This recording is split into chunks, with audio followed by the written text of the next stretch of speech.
This SKO Radio Network program is rated Unleashed and is intended for mature audiences only. The views and opinions expressed on the SKO Radio Network are those of the hosts, guests, and callers, and are not necessarily those of this station, its management, or other hosts or advertisers.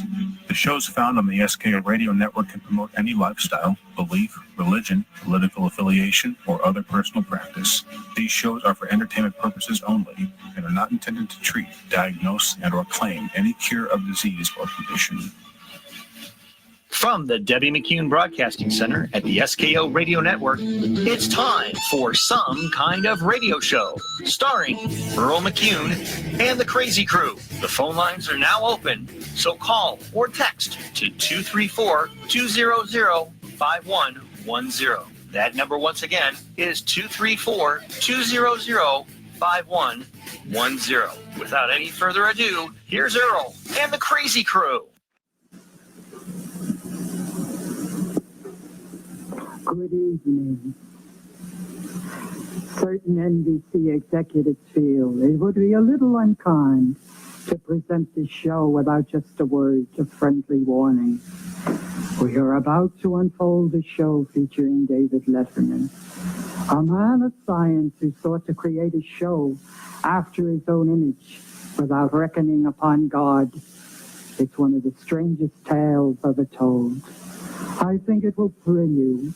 It may shock you. It might even horrify you.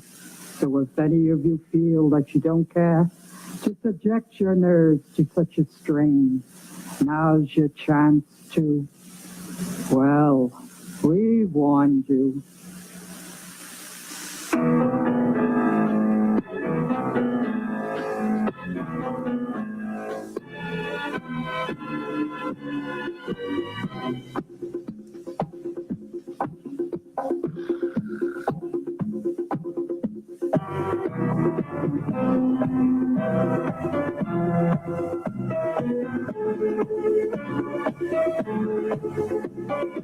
From New York, one of the most exciting cities in the tri-state area, it's Late Night with David Letterman. Tonight's guests are Bill Murray, Don Mr. Wizard Herbert, also a tour of the set, a special late-night report on the shame of the city, and a Rainbow Grill dancing girl.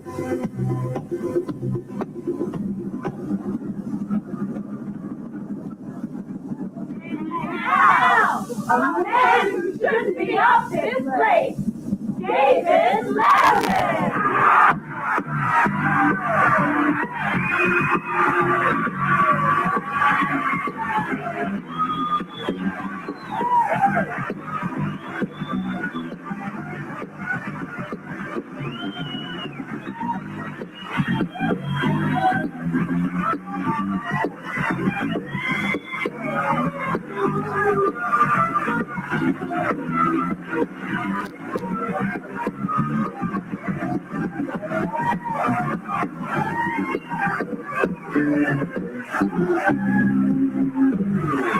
Thank you.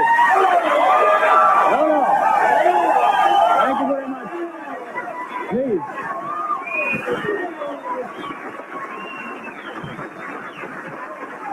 Thank you. Thank you very much. Thank you. That's very kind of you, and welcome to our show. It's late night, and I guess you know spring is just around the corner in New York City when the peacock girls start to molt. It's not unlike the swallows returning to Capistrano. It's a festivity here every year in New York. Welcome to the show. You folks are apparently a bright group, bright enough at least to read the applause sign, and I certainly appreciate that. I'm very excited about this new show, and it's a big 3 or 4 days for NBC.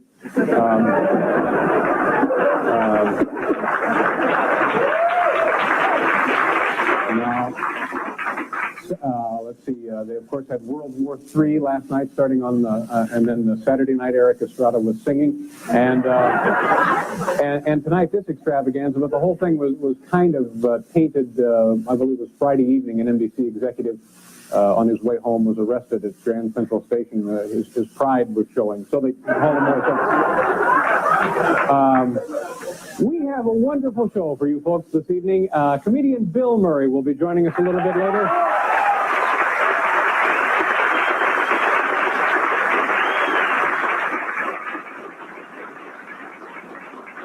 A guy who has been a longtime favorite of mine, you know him as Mr. Wizard, Don Herbert will be joining us.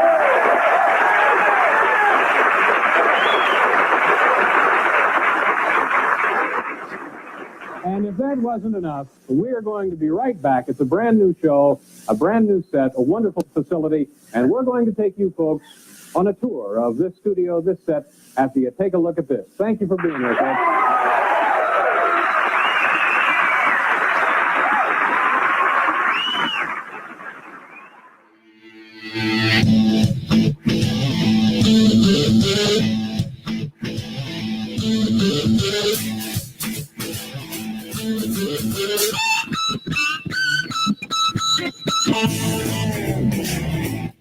It's 8:08. Welcome to Some Kind of Radio Show here on the SKO Radio Network. What? What? Huh? Who? Joe! Where the hell is Joe? Where is that fucking Must guy? be the bathroom. I think we left him back at the Chinese place. Joe's at the Chinese place. Cracking open fortune cookies, Cracking looking for lottery numbers. But, damn. Must have spent a fortune. Right? I take a week off, and all of a sudden, I'm in the big chair again. How's that happen? Well, I'm taking next week off, too. So everyone's going, Earl, you're retiring in a month, and you're taking weeks off. Well, I got shit to do. Well, see, here's the thing. It's like you think back to that movie. What was that first M. Night Shyamalan Ding Dong movie? The one with Bruce Willis where he was never injured. Shattered or some weird crap like that. Some weird crap like that. The premise of the movie is that he never took a day off in like his entire career. Right. So you think about your radio career and your career with Scores. You've taken a night off maybe like once in like 17 years. So you have all this time off built up. Yeah. You got to blow it off before you retire. Right. Yeah. That's why I'm like, okay, I need you to guest host like pretty much every other show for the rest of the summer. Right. Well, I'm taking What a way to put Aaron in panic mode. Yeah. Here you go, Aaron. If I give you enough notice, I mean, it's like, hey, can you possibly host for me the next, couple weeks in June? That's what I need. I love how I have to coordinate now between your days off and Tony's days off. And I'm like, good. There might just actually be a weekend where on a Friday night, I'm here by myself. We have faith in you. Yeah. You could do are it. so misguided. Wow. You could do it. The new girl has faith in me. Yeah. I'll tell you what.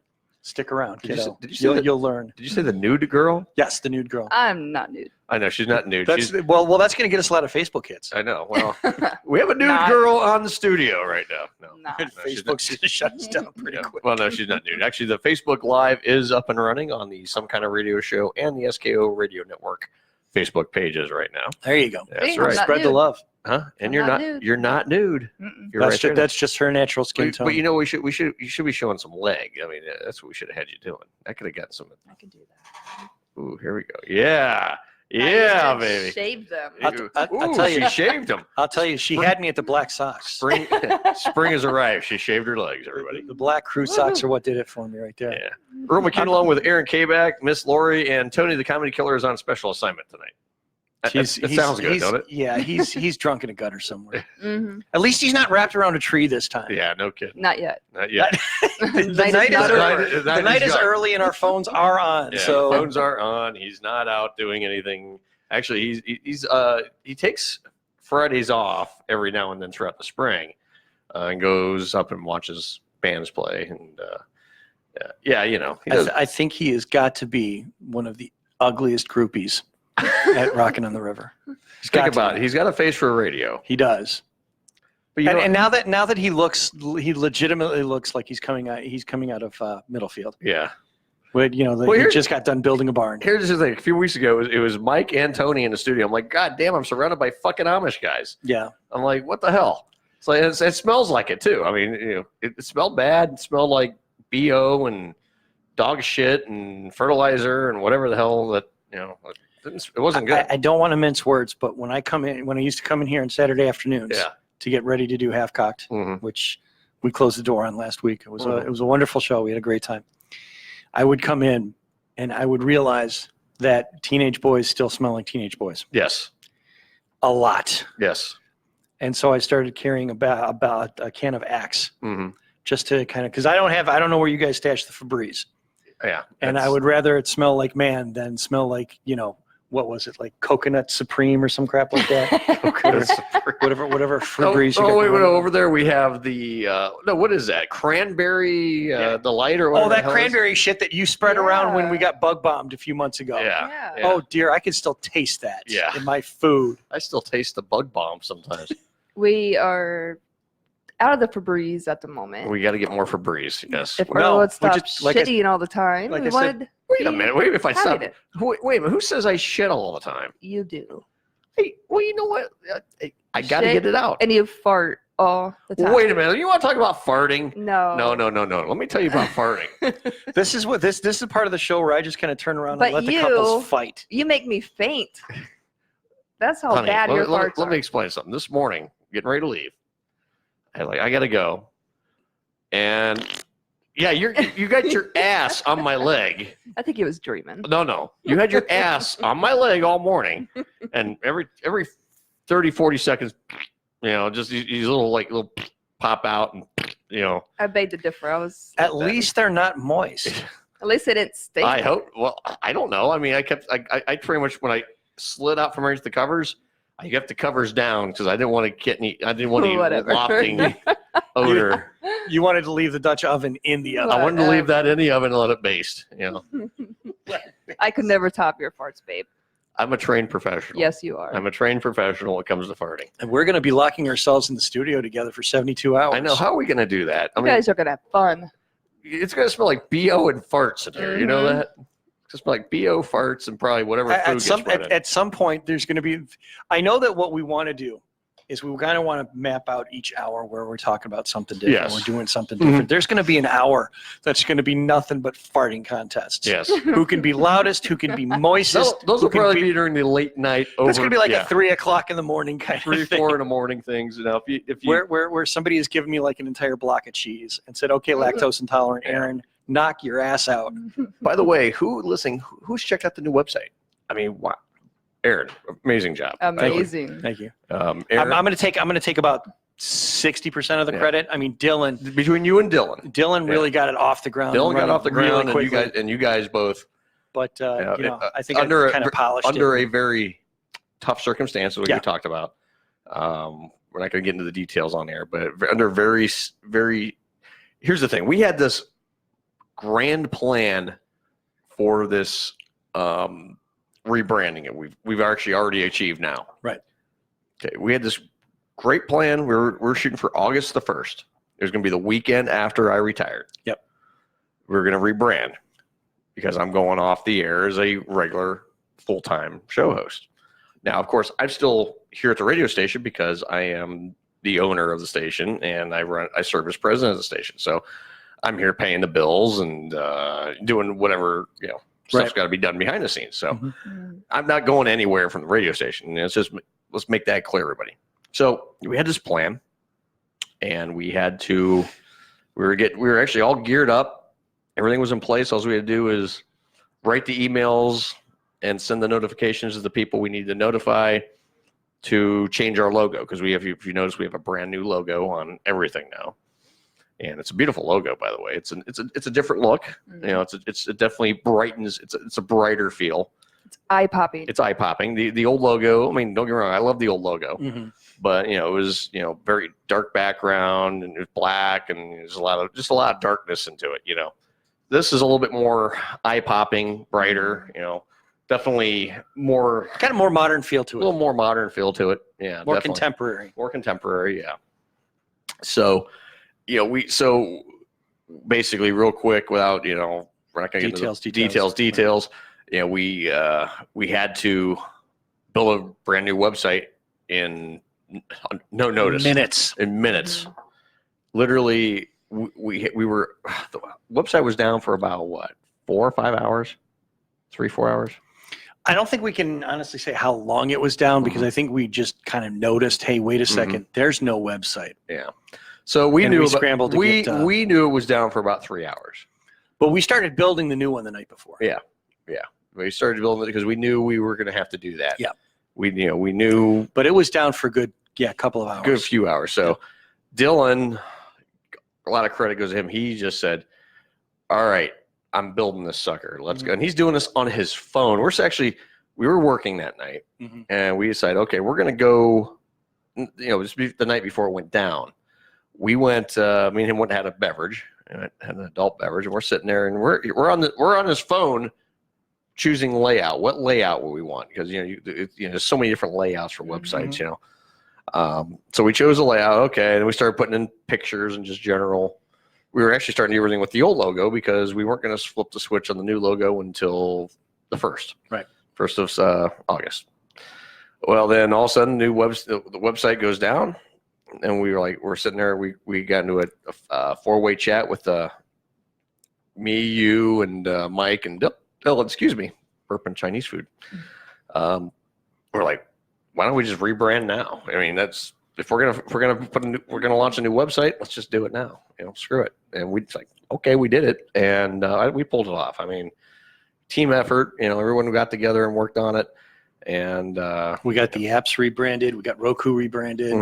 Everything rebranded pretty quickly. Yeah, it only took me a couple quick emails to Tune In and Simple Radio, and I said, here's our new stuff, and I sent them that evening. By the next morning, they were done. I'm like, holy crap, that was, because they say it takes 48 to 72 hours. No. Next morning, they were done. I'm like, holy crap, that was fast. So basically everything got rebranded very quickly. The new website, we actually launched the new website fully last night at midnight. And it's a hell of a little website, and it's very functional, very clean, modern looking, simple to use, and we're going to continue to do more to it as the weeks and months go ahead. So this is the first launch. We're going to be adding to it. I mean, this is going to be it's always a website. Any good website's always a work in progress. You're never done with a website, but you get it where you want it, and then you have your foundation. Right now we have our foundation where we want it. Now we can go, okay, now we can add this, we can add videos to it, which is really cool. I was playing with the behind the scenes stuff on it. You can add videos to it and everything, YouTube links and all that. I was like, yeah, that's going to be badass. Oh yeah. So we can start adding in old shows from this show. We have a lot of Scores TV video we can add into it too. So, I mean, we have a whole library there we can add, and whatever shows we, put on our archive, and, man, it's just really cool to have, a lot more functionality. And then, part of our rebranding, campaign was getting the Facebook Live video, how we got it now. Right. And we're gonna be doing more. I mean, there's still more coming. So this is again always a work in progress, as our capabilities have just gone from where we were. Aaron, you were here last year. I mean, where we were a year ago to now is mind blowing different. We've really stepped up our game, from where we were a year ago to now. I mean, if you want an interesting tidbit, I don't know if you caught the end of Halfcock last week. Yeah, I caught a few minutes of it. I didn't get to catch the ending. When we were saying our goodbyes, I was reminded, thanks to Facebook on this day, that it was 1 year ago, the day we closed down Halfcock, that you hired me. Yes, yes. It was 1 year ago that day. So I've been here. Yeah. A year. Save my medical. I need to be on my ass for a month. Right. A whole year. A whole year. So yeah, you take all. And that. absolutely, I mean, there's just we've grown. We've like I said, the whole new attitude, new attitude, new music, new era. It's actually it's a complete mindset. It's a mindset. It's something we're living by. Right. I mean, we've got a brand new. Like I said, I've said this before. We have a new management team. I mean, we are a team. I mean, you, me. Mike and Dylan are we are a team. I mean, the four of us together. I think we all pretty much can say something, and we all pretty much agree. With each other, pretty much. 90% of the time, 95% of the time, with a little bit of tweaks here. With little tweaks, like, oh, hey, that's a great idea, but how about this too? I mean, we can sit down. The four of us can have a really good discussion, and it's not a. There's no animosity or there's no adversarial conversations with us. We just, I mean, we all gel really well as a team, the four of us. So, I pretty much say, you know, guys, you do whatever you do. I let you guys do what you do. And I mean, I'm glad I have, because the stuff that you guys have been able to pull, I mean, stuff what you've done with the music and everything, Aaron, thank you. Mhm. I mean, it can't say thank you to you enough. I mean, for all the work you do here. And Well, I gave you the opportunity to buy me a shirt, but you shot that down. you tried. We already hacked hacked my Facebook last week. Yeah, by the way, There was no hacking involved. You left it signed on. he puts this post up that I have a small penis. I was like, no, guys, you got it wrong. I have a teeny wanger, okay? Get that shit right. It's a teeny wanger. They're right, honey. Teeny wanger. No comment. No comment. See, she don't want to incriminate herself. It's satisfying. See, here's what I love about the dynamic of your relationship. Yes. Both of you are very self-deprecating. Yes. But when you look for backup on that self-deprecation, it's like, no. You're absolutely wrong. Because she's self-deprecating as well, and you're like, come down off that high horse. You're absolutely wrong. Yeah. Yeah, we both do that. We had a discussion yesterday about just how similar we are on some things. You know, just like if something bothers us, we both get quiet. Right. You know, we don't say nothing. Right. And yesterday, I mean, I'm not going to get into the details of it. Something bothered me that I thought. Here's the thing: my selective hearing kicked in. So she said something that I thought she said, but I didn't hear it right. So of course I get pissy, and okay, I'll talk to you later. You know, I just got like, what the fuck? I didn't say nothing wrong. Yeah, it's just I got quiet. So and then I left it be for a few minutes, and then a little bit later we started talking again. I was like, I'm sorry, I was kind of a jackass. So. Yes. Kind of a jackass. Mm-hmm. Yeah. Just a little bit. A little bit. He really said sorry. I don't know how many times. I did. I was sorry because I was in the wrong, and I recognize I was in the wrong. I totally recognize I was 110% in the wrong. That's what I love about you. Oh, It's a good thing we're recording these shows. I'm going to come back and play that soundbite over and over again. son of a bitch! I forgot to record this, but that's, but that's okay. I have the video, so I can transplant. Go back to the video. I can go back to the video, and there we go. See, I still get the soundbite either way. Either way, the video is recording it, so I'll take the video and I'll turn that into. I knew I forgot something. Like, God bless it. That's okay. That's all right though. I can fix that for the archive though, because I have this on record. So, see, he's still pushing buttons. I'm still pushing buttons though. Now you need to fill the dead air, Tony. Yeah. Hold on a minute. Hold on. Okay, no, Tony sounds absolutely nothing like that at all. No, if he did, he'd have a lot more listeners. Holy shit balls. Okay. Wow. All right. I'm recording it right to my getting hot flash in there. here. I know. Okay. Now the show is recording on my on the boss. Yep. But that's okay. 25 minutes into the show. You know what I can do? I can go right to the first break when we go to break, and I can just take all the audio from this. It's simple. Just dump it in. Just dump it in. See? So we're still covered. Right. I screwed up, folks. I am not infallible by any stretch. I will never admit I'm perfect. I'm far from perfect. I'm very much what you call infallible. Only in my eyes. Yeah. You're perfect. See? That is exactly what I'm talking about. But you know when she says that, she takes her glasses off so she can't. I do not. Whatever.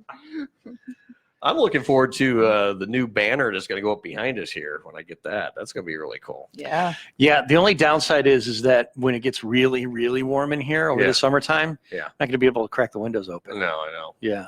Well, I mean, what we could do is put it, and we can kind of like roll it, you know, and then we could stretch it out during video shows. Okay. You know? Yeah, I'm not going to leave it up all the time. I think one of those we can just put it up whenever we do. Yeah, video. because we talked about it last week about like it would be nice to have some sort of like backdrop relief from the heat in here.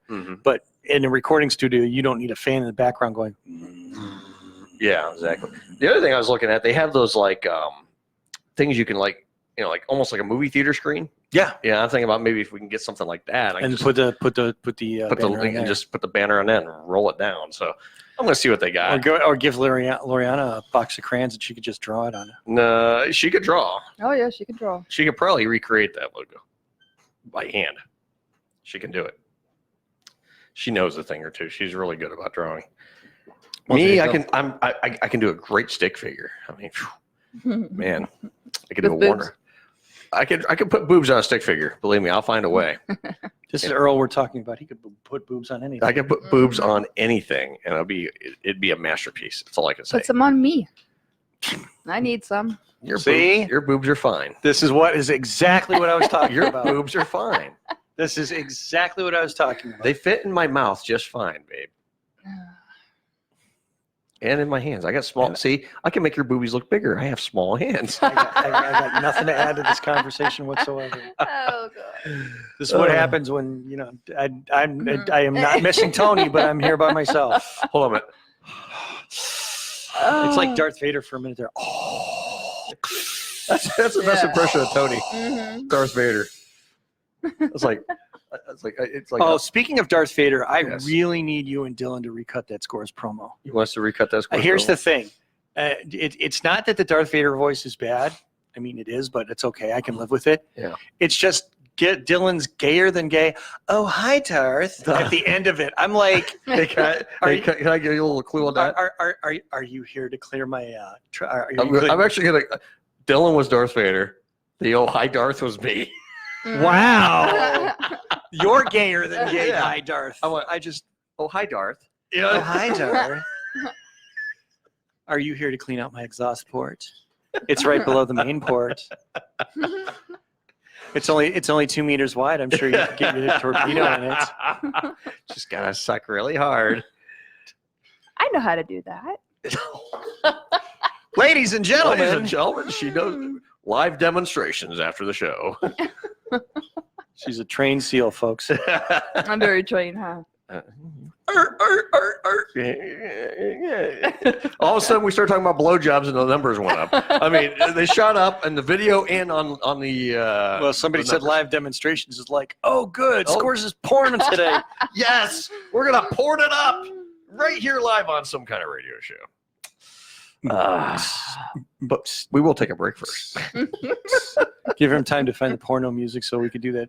I'll find it here next break. There you go. All right, you're listening to some kind of radio show here on the SKO Radio Network. We'll be right back. Will be right back. That's right. Oh my. Stay tuned. Oh my. Ooh.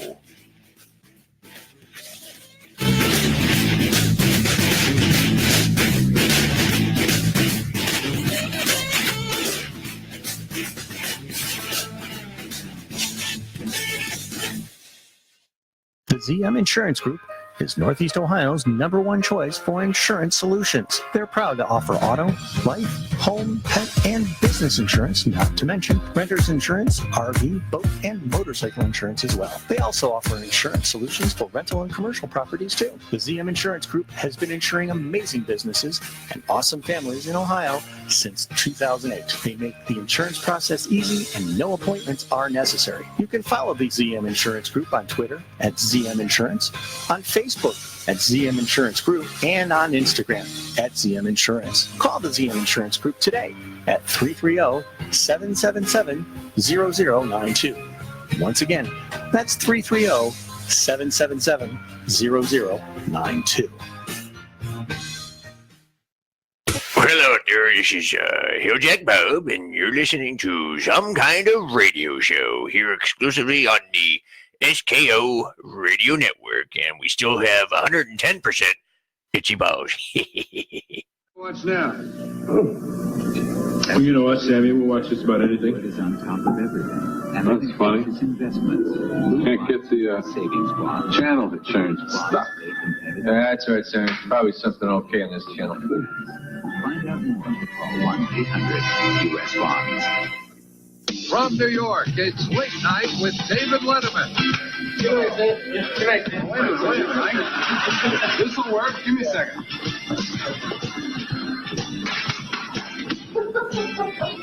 Oh, come on.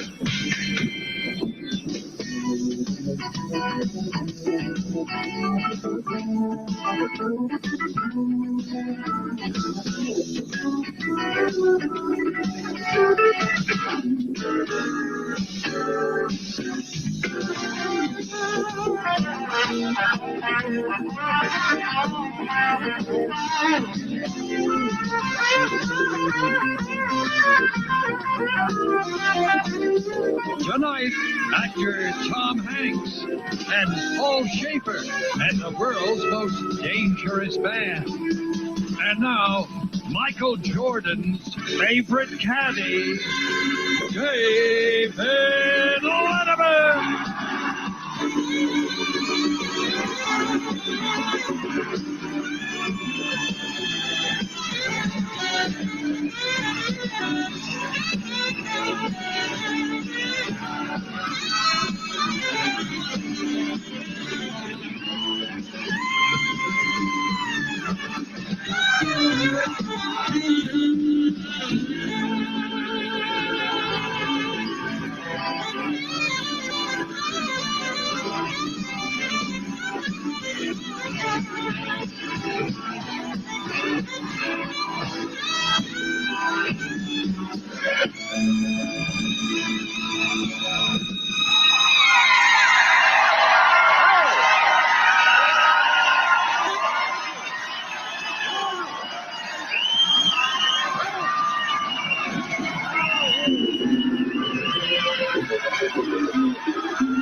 Man, I'm telling you, it makes me feel like I'm in show business. Welcome to the program, ladies and gentlemen. You are looking at a very excited, very happy man. Listen to this.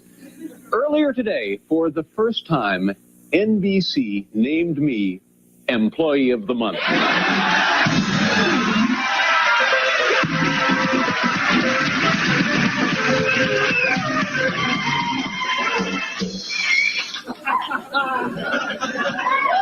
I was thinking about something. If General Electric, the vast global consortium which owns NBC, if GE had a sense of humor, they'd send a guy in here right now to fire me.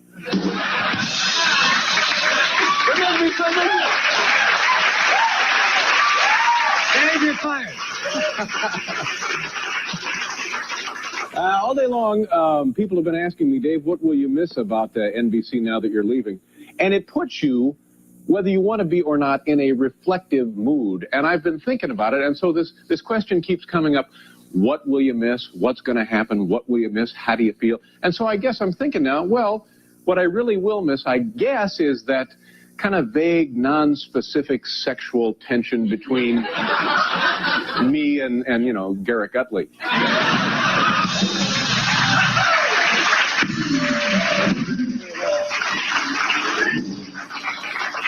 And I don't often like to compliment myself, but I think I did something kind of sweet, something kind of cute earlier today.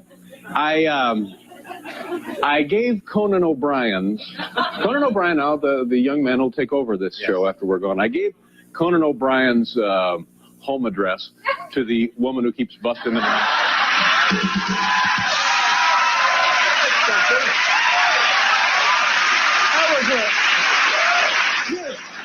That was cute. Oh, nice! Ladies and gentlemen, I am so happy you folks are here tonight. We have a wonderful show. Our old friend, a fine actor, and a great guy, Tom Hanks, is on the program. Tom Hanks.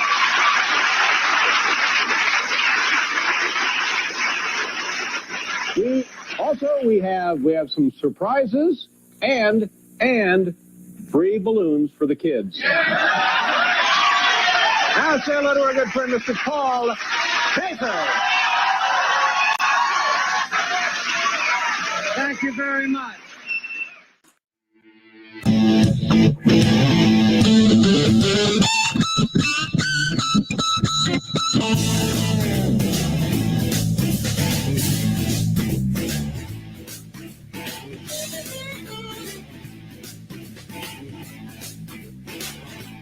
All right, welcome back to Some Kind of Radio Show here on the SKO Radio Network.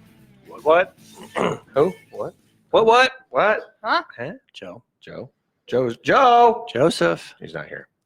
Anyway. The great and powerful. I was just reading online, I was on Facebook. Tony posted, he's feeling fantastic right now. I mean, is fantastic like that being felt like that? I was going to say, yeah. I'm hoping he got Fantastic's permission first. I hope so. Or was this just another Joe Biden incident? It might have been another Joe Biden incident because Tony likes to feel things. So he does. He's all about feeling fabulous or fantastic or usually at Starbucks. That's what. That's where his stripper friends do hang out. Yeah, that's what I was told. But the thing is, they're male strippers. Yeah. Yeah. Of course. Yeah. That's Tony's in the male strippers. I tell you, one time he told me he was eating cinnamon, and I thought that was a great idea until he showed me the pictures. I was like, I didn't need to know that. Yeah. Cinnamon was. I should have seen the writing on the wall when I saw that cinnamon was spelled with an S. Yes. And a Y. And cinnamon had a front butt. It was careful now. I still have a front butt. It was bigger than yours. Yeah. Well, that's not too hard. Cinnamon was sinful. Sinful and delicious. Sinful and delicious. Maybe it was cinnamon that did High Darth. Yeah, maybe.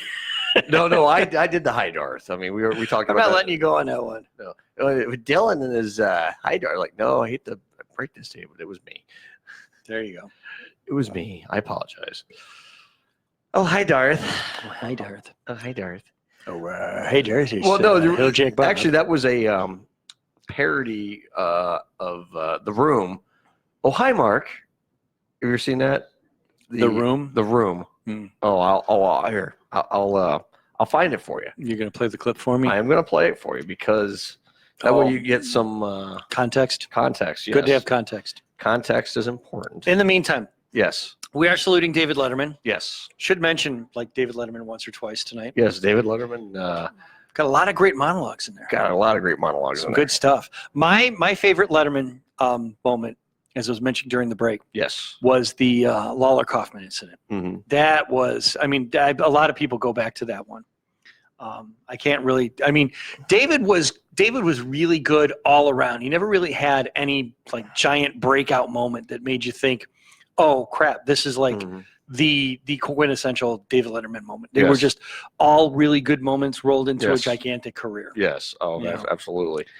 And yeah, we got a lot of, like I said, a lot of monologues tonight. We actually got a couple of things where he talks about his quintuple bypass is one of the one we got that one on there, and then we actually got remember the whole thing with Conan O'Brien getting screwed on the Tonight Show and all that. Yeah. Well, yeah, we got Dave's 5 minutes of ranting on that too. Right. So we're gonna play that tonight too. And I'll tell you, I think back because I was big into the late night TV shows during that whole late night war. Oh, I love that. When Jay Leno just stabbed everybody in the back. Yes. And there was a whole. They made a whole movie out of that. Yeah, they did. Yeah. And what was funny was The Late Shift. Right, The Late Shift. Great movie. Kathy Bates was in that too. Yes, I'm actually thinking of saluting that movie Mm-hmm. before I before you do the before I sign your single gun salute. Yeah, before I do my single gun salute, I'm gonna do that. But what's funny is that even after the public opinion on Jay Leno took a massive shift sideways. Yeah, he still was an asshole. Yes. Because, he said, I'm giving the show to Conan. Yep. And then 3 months later took it back. Yeah. Took it back and then made it like a primetime show. Well, here's the thing. Which sucked ass because that no would, one watched Here's the thing. That would be like me retiring from this show. Right. And then, guys, I'm going to go on an hour before or 2 hours before you guys and do my own show, and you guys can take my lead in. I mean, that's exactly what Jay did. Exactly. And he did the Jay Leno show. Mm-hmm. And if he would have done it like on a weekend special, or like if he'd done it like on a weekend type of thing, because here's the thing: NBC had Saturday Night Live. Say Saturday Night Live didn't exist. Mm-hmm. Okay, put Jay Leno in that spot. Can you imagine what the universe would be like if Saturday Night Live didn't exist?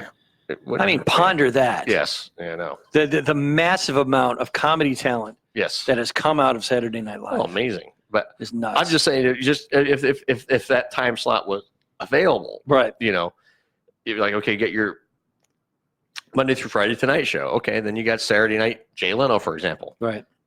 Probably wouldn't have been a bad thing. Right. Probably would have done well. But Jay wanted to be, earlier. Right. He wanted to go. I'll do the lead in. And that show failed miserably. Right. That show sucked. Now here's the thing. I like what I like what Jimmy Fallon is doing. Jimmy Fallon's doing a great job with doing Tonight the Tonight Show. Yeah. I abhor what Seth Meyers is doing with the Late Show. I hate Seth Meyers. I think Can't stand he's entirely too political. And then let's jump over to CBS on and then you got Colbert. Colbert took over for Letterman's old show, and he tiptoes. He's trying to be a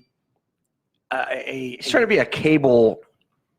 Jon Stewart. Yeah. He learned under the wings of Jon Stewart, and he's trying to be like him, but not an exact copy. Here's the thing with Colbert. When Colbert did the Colbert Report, right, he was brilliant in that. Oh yeah, absolutely brilliant. That was cable network television. Mm-hmm. Okay, he's on network TV. You can't do the same stuff on network TV that you do on comedy, Comedy Central or something like that. That'd be like us doing this show on terrestrial radio. We can't do it. Right. Can't pull off this show on terrestrial radio. No. Not a chance. Not even close. Not even close. We do like 2 episodes, and we'd be called into the actual program director's office and go, yeah, this isn't kind of going to work, guys. This isn't working, guys. We probably couldn't even pull this show off on XM. No. Oh, they might let us do that. Maybe like on a late Saturday night. Yeah. Like 2 a.m. when the truckers are out. Yeah, no one's listening anyway. Anyway, going back to the context of my hi Darth. The Room, yes. The Room. I'm going to play the clip for you here, just so you get a context of what this is all about. It's not true. It's bullshit. I did not hit her. I did not. Oh, hi, Mark. Oh, hey, Johnny, what's up? I have a problem with Lisa. She said that I hit her. What? Oh, hi, Mark. Well, did you? No, it's not true. Don't even ask. Listen to this context. This is so funny. Well, I'm just sitting up here thinking, I got a question for you. Yeah. You think girls like to cheat like guys do? What makes you say that? I don't know. I'm just thinking. I don't have to worry about that because Lisa's loyal to me. Yeah, man, you never know. People are very strange these days. I used to know a girl. She had a dozen guys. We salute One of this them on the found out show. about it, beat her up so bad she ended up in a hospital on Guerrero Street. What a story, Mark. What a story, Mark. What a story. Anyway, I'm so happy I have you. You get the whole idea where hi Mark or hi Darth. Well, here's the other reason. There is a Star Wars parody of this, mm-hmm. and you will get it. I think you will appreciate it. We did the whole Seth MacFarlane thing the other day, and I'm surprised we didn't get any of the Star Wars parody in there. Now here you go. Now this is that Star Wars parody based on what I just played for you. Okay.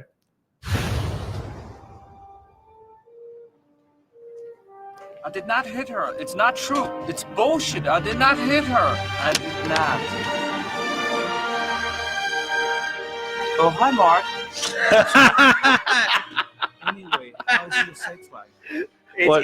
That's more of a visual. I think you should put a link of that on the Facebook page so people can see that. If you type in "Oh hi Mark Star Wars," you'll find it. I can rule the galaxy. You must be kidding, aren't you?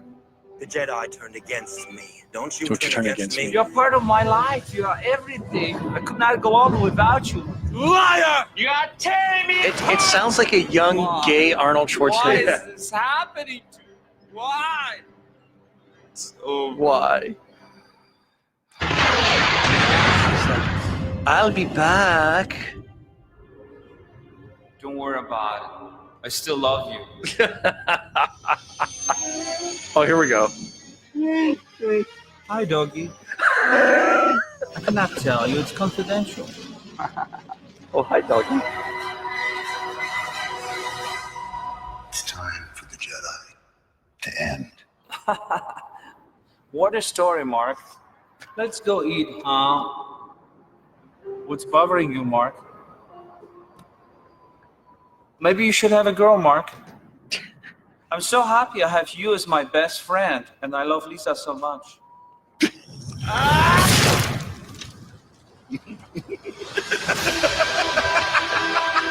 Yeah. So you get the idea. I love you.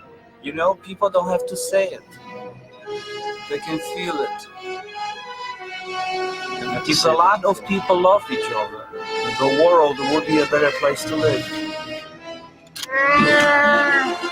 Join me, and I will complete your training. Anything for my princess. Hey, thank you. Great. Okay, you get the idea. Yeah, that's. Oh, hi, Mark. Oh, hi, Darth. Oh, hi, Darth. You get it now? Yeah, that's why we did that. That was a whole. Yeah, I wanted to give a little context to the whole hi, Darth thing because, like I said, Aaron here thought Dylan did that. Right. No, I'm serious. If you listen to it with objective ears, you're going to hear Dylan over you. Yeah. Really? I mean, it's going to be hard because you did it. Yeah. But having not known that, you would think it was Dylan. You would think it was Dylan. Well, Dylan has those gay sexual tendencies. Yeah, he has that very soft palate. Yes, he does. That's what I heard from most guys that he sucked off. It's like being in a much more moister vagina. Why do you think we call him Jitterbug? Jitterbug. Call him Dildo, Dilphus. You put the boom boom into my pants. Ooh. Oh my. There we go. Dylan's suck off song. Here's the fun part. He has like no reception where he is. So he's not gonna. The only way he's gonna get the replay. He's gonna get the replay long after we. He'll be like, you. He'll actually. We'll have our management meeting. You motherfuckers. I love how we pranked him the last one. Oh, that was great. That was great. That was actually. For a moment, he was like, he bought it. What did you do that for? Yeah. Why? He told me later. He goes, I actually believed it. He goes, Aaron was selling it. I'll tell you off the air, honey. Yeah. He'll have to tell you what we did. Can't talk about it on the air, but well, the fun part was I wanted him to believe that I did it for him for those very reasons, just so he'd feel better. So he would feel better. Yeah. And he was like, I'm just going to sell out now. I'm done. I'm selling. Done. I'm selling my half the station now. I'm selling out. So that was, that's the fun part. I could sell Dylan. Yeah. Hey, Dylan, I would probably help the station out if you blew me right now. I mean, we could get so much revenue if you just, gobble, right on TV. Gobble the knob. Just gobble it up. As a matter of fact, we're just going to imply, kind of like the implication before. Yes. Just hide under the table right here underneath the microphone. I'll continue to broadcast because from what I heard, you may have a soft palate, but your skill is, yeah, you need some teaching there, young Padawan. Or he's got skills. I'm sensing we had that porno beat playing the whole time. Yes. I'm sensing a milkshake thing going on here. Oh wait a minute, let me continue. She could teach you, but she'd have to charge. Okay. You want to show me your skills?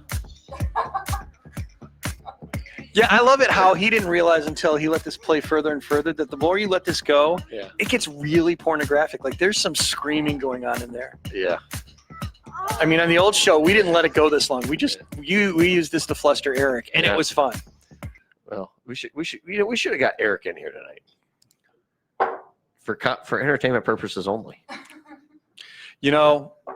I love Eric. Eric's a very enthusiastic young man, and he's. But you said an intern to be nameless. He's.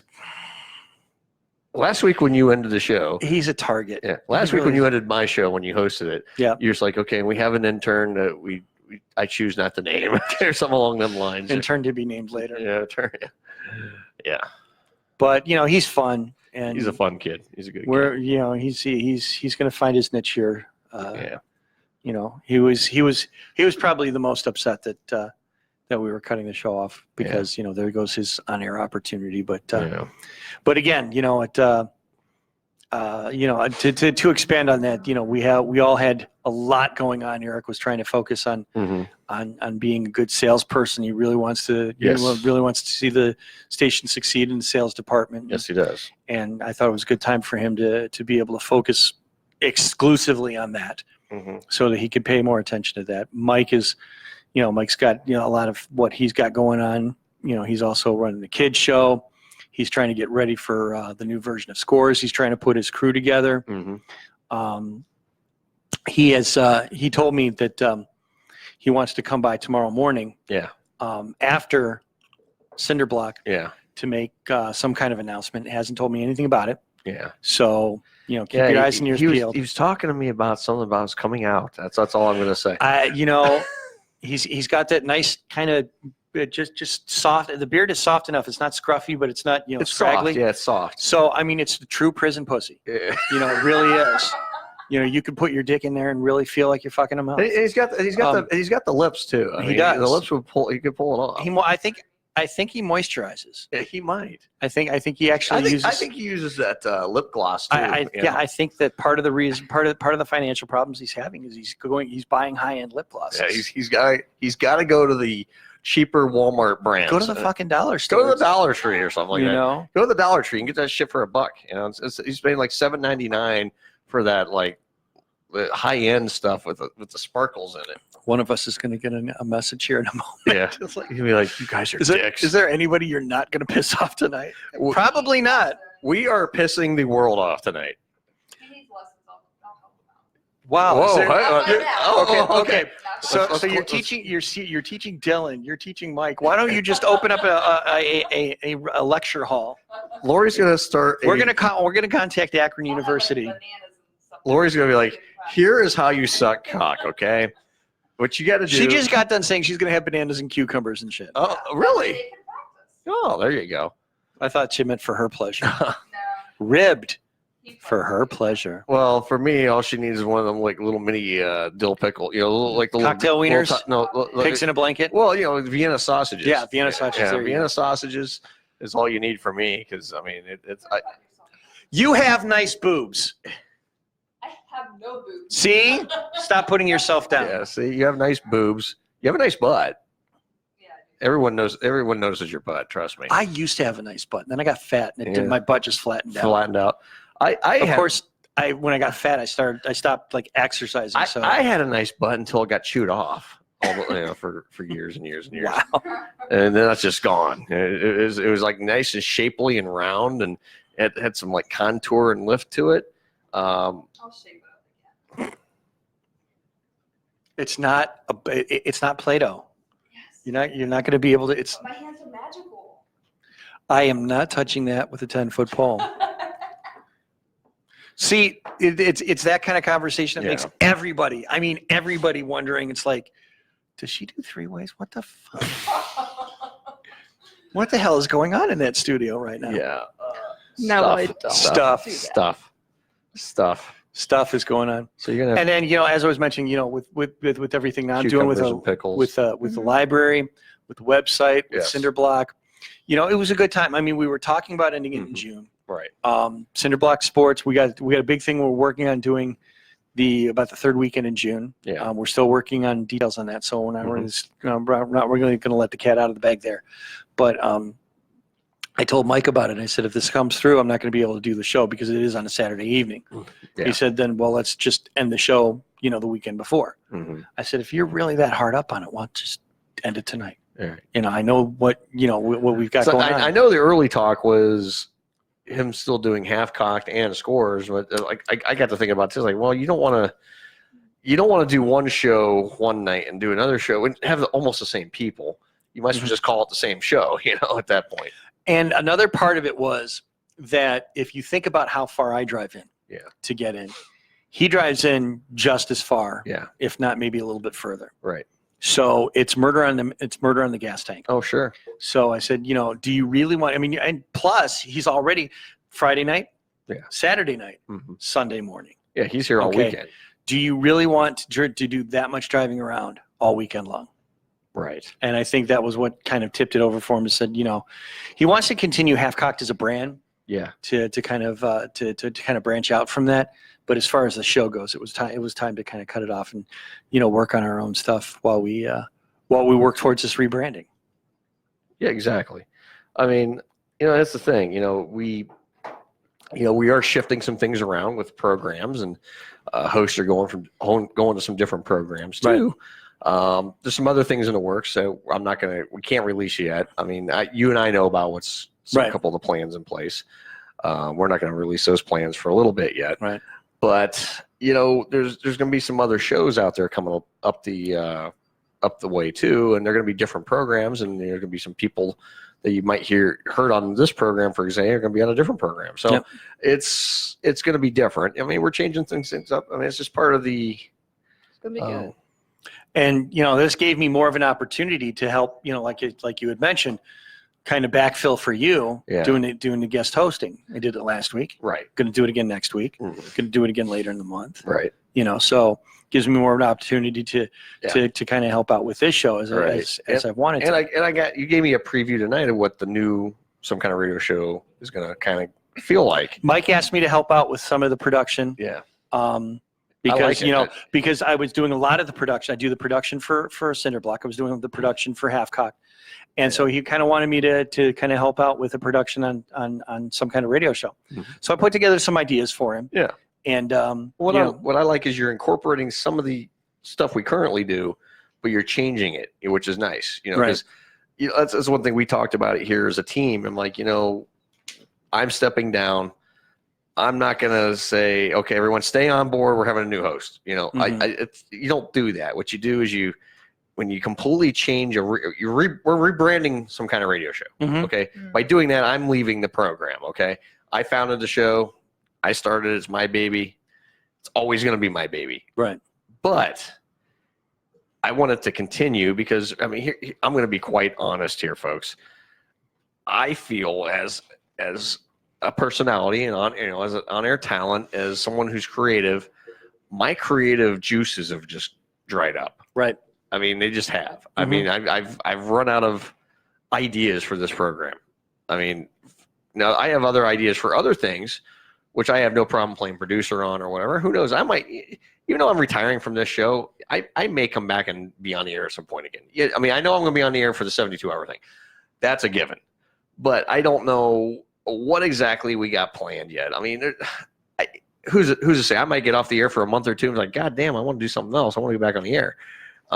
You could Michael Jordan that shit. Yeah, I could. I could Michael Jordan that shit. And like I said, we were joking off the air. I was like, okay, I'm gonna come back and I'm gonna host a show just before this one, and let that tank. So, but no, it's this show. I've done this show now for 7 years. Yep. Okay, in 4 different places. Okay, Blog Talk Radio, YouTube. Then I ventured into internet radio. We were with another internet radio station, and then we formed SKO. And I brought the show to SKO because SKO is basically Some Kind of Radio Show started at SKO. Let's just face it. SKO actually turned into SKO because I originally was just going to do Some Kind of Radio Show as an internet radio show, streaming myself and just do the show and turn the stream on and off. During that point, I'm like, then we got started talking. Why don't we just, if we're gonna do all this work, why don't we just launch a station? That's kind of how that's how SKO started. Because when we left where we were at, we were gonna go back. We were gonna just the idea was we were just gonna podcast it ourselves, right, and stream ourselves and not go on any form of like YouTube or anything. Like we were just gonna do it ourselves, produce it ourselves, and stream ourselves. Right. Great. And then the more we talked about, I was like, well, how about any other shows? I mean, why don't we look and venture? Why don't we look at maybe doing other programs? Why don't we look into doing music? And we started. Like I said, then SKO came together, and it's like, oh, okay, because we always joked around like all our emails for this show and everything, our email handles or whatever. We always said SKO Radio Show is what we were. We called it SKO Radio Show. Like our email for the show at one point was SKORadioshow@yahoo.com. We don't even use that email anymore, but it was like, okay, we already got the name SKO. Why don't we just call it SKO? And we just did. Then, okay, we want to call it SKO Internet Radio. No, let's go with something that sounds bigger. We're not big. Let's just say, let's make it sound bigger. SKO Radio Network. Because, network doesn't make sense. Well, we're on the internet. It's a network. We're on the SKO Radio Network. Internet, it's internet network, basically, And because there's, who knows, down the road we might venture, because this is something we talked about, down the road, is opening up more stations under the SKO umbrella. So I mean, there's a lot of potential for that. But going back to the program, I've done this show now, like I said, 7 years, and for me, this show is not the same show as it was 7 years ago. 7 years ago, or even 6 months ago. Right. It's not the same show. I mean, I talked to Lori about this. I was just so she didn't, I was like, when Debbie passed away, this show was a bicker fest for me and Debbie.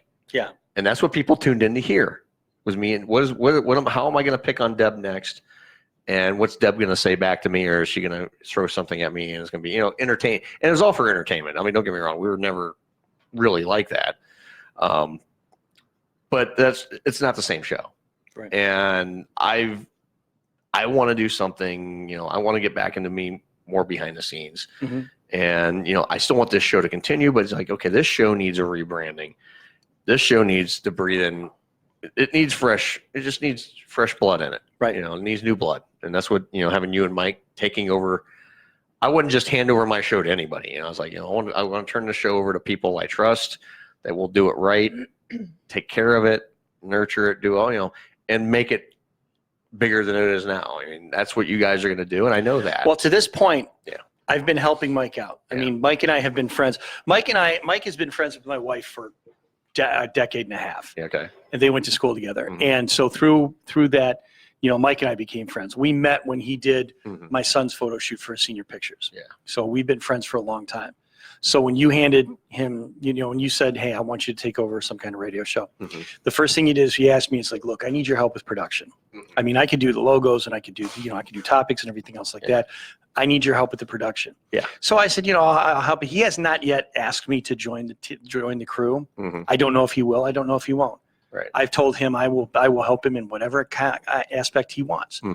If I'm on the show, great. I would. I got a good feeling you probably will be. Again, that's going to be completely Mike's decision. Yeah. When I was, I got to try to say this without tearing up because it's a very emotional thing for me. When I came back, yes, and I started my own show. Yeah. It tanked. Yeah. It was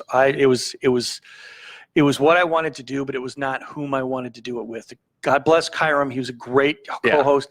He helped out.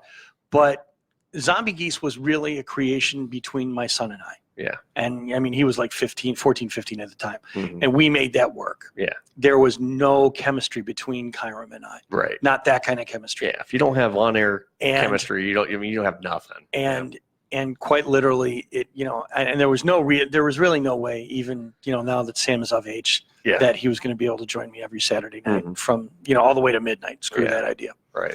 So Mike took me back with open arms. And he said, you know what? Come on my show. Yeah. Be my producer. We will incorporate the pop culture end of Zombie Geese into the Half Cocked. We will make it kind of a blended show. Yeah, you merged it. And I could not have been more grateful. Yeah. To be working with one of my best friends again. Right. It was a great thing. Yeah. I shed a couple of tears Saturday night. Yeah. When we started playing My Way on the way out, it was, it was really kind of closing the door on it.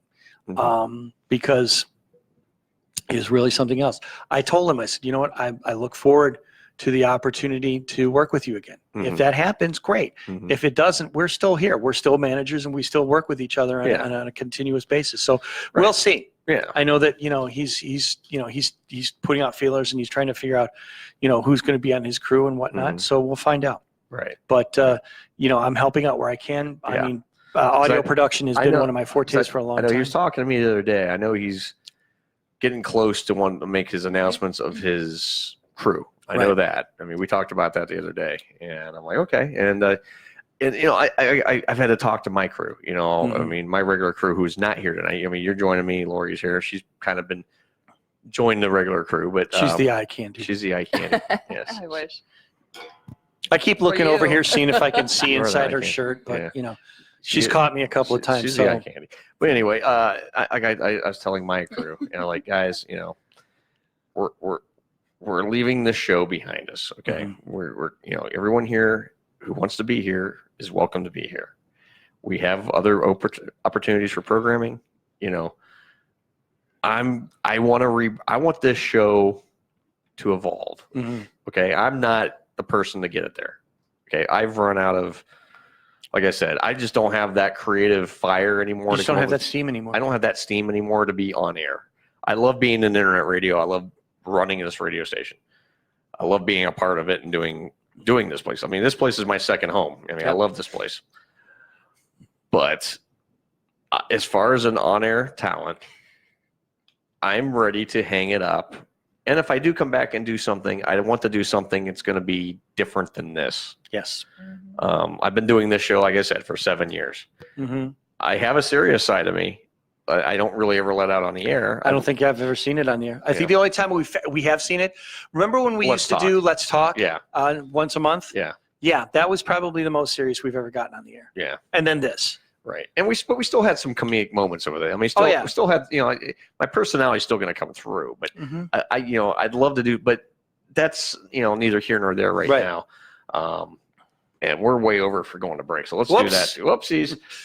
Let's go to break. We'll continue this conversation. Oh, sure. Where we left it off. And we'll be right back. Everybody's listen to some kind of radio show here on SKO. Another clip. Yeah, we will.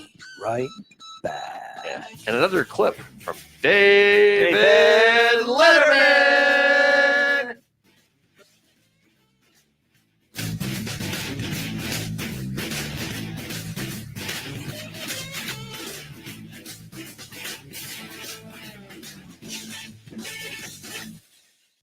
Being a small business owner can be the challenge of a lifetime. To worry about every little aspect of growing your business is no easy task. Paramount to these is reaching and growing your customer base. That's where we here at the SKO Radio Network can help. With an ever-broadening local, national, and international audience, we can come up with an advertising plan that's right for you and your reach. Easy and affordable rates are available. You can bring your own ad, or we can produce your ad for you right here in-house. Give us a call at 234-706-5857.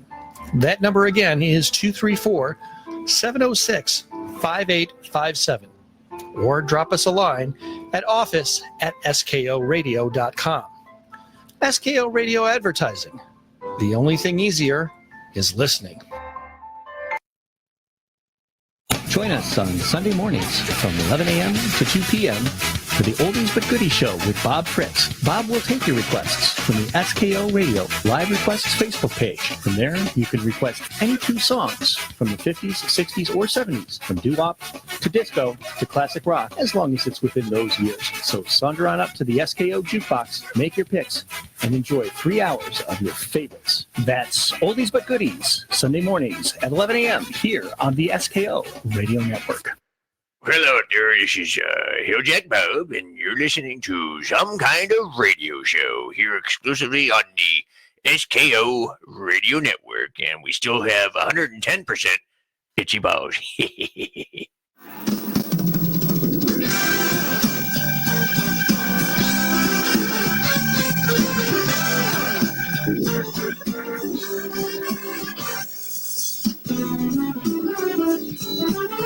From the Ed Sullivan Theater in New York City, it's The Late Show with David Letterman.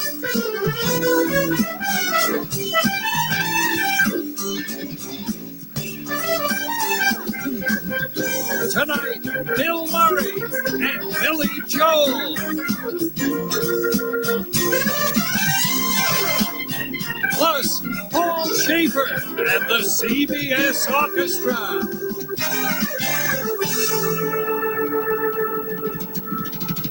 Ladies and gentlemen, one of the greatest novelties is a fabulous boy prodigy. The most amazing of all the chimp acts that have ever come to show business. He said, as you recall, everybody remembers this one. Here's an act that'll scare the life out of you. From China. He's been in India. He's been all over the world. Just back from Las Vegas, the Italian Casanova, a Texas friend of mine, my handsome Italian paisano, today's greatest living American. Here's the man I invited to Christmas dinner, David Letterman.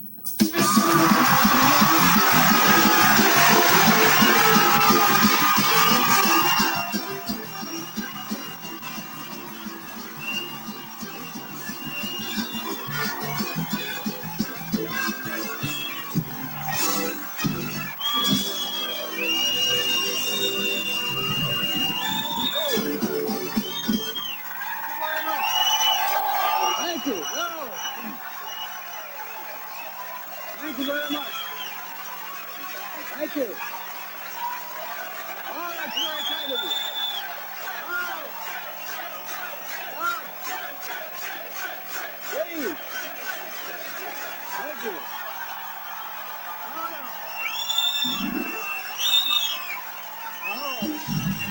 Thank you, please. Thank you. You know, ladies and gentlemen, hold it here. Hang on a second. If you think about it, all I really did was take the summer off. Thank you very much. Welcome to the show. My name is Dave, and I checked this now with the CBS attorneys, and legally I can continue to call myself Dave. So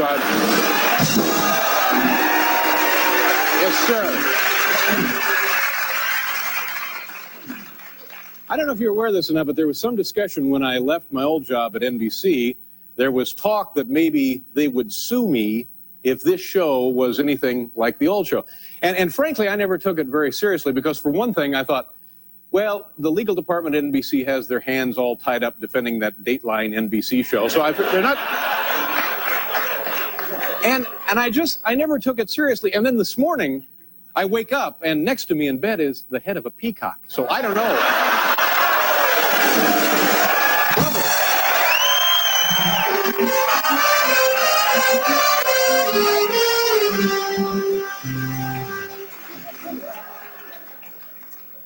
I'd like to thank the good folks here at CBS for taking the low-key approach to promoting this show.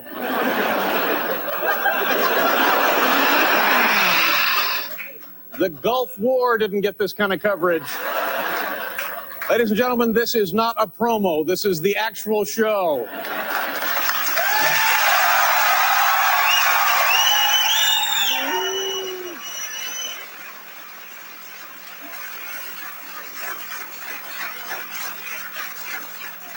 I'm very excited about working for CBS. I just found out, in addition to doing this show every night, turns out next week I get to kill a guy on Murder, She Wrote. So I can't... You folks are now in a part of television and entertainment history here in the Ed Sullivan Theater. It's a marvelous, wonderful edifice, and we couldn't be happier to be here. And I'm telling you something, there is a palpable sense of history here. And a couple of weeks ago, the construction people were finishing up the renovation on the building, and they busted through a wall downstairs, and they found a 45-year-old woman still down there screaming Ringo. It's unbelievable. All right.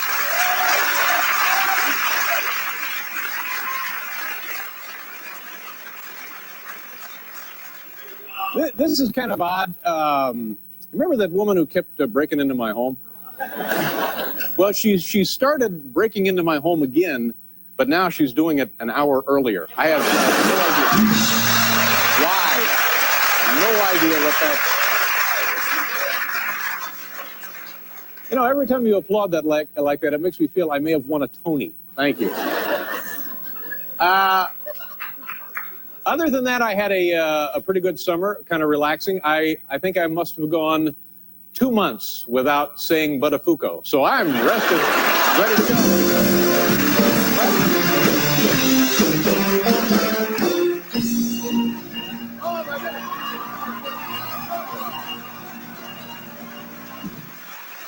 From the NBC Nightly News, it's our old friend Tom Brokaw.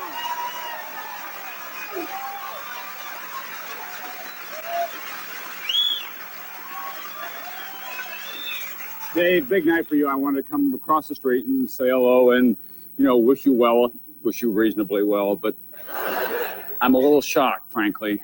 Dave, I'm kind of disappointed. The fact is, these last two jokes are the intellectual property of NBC.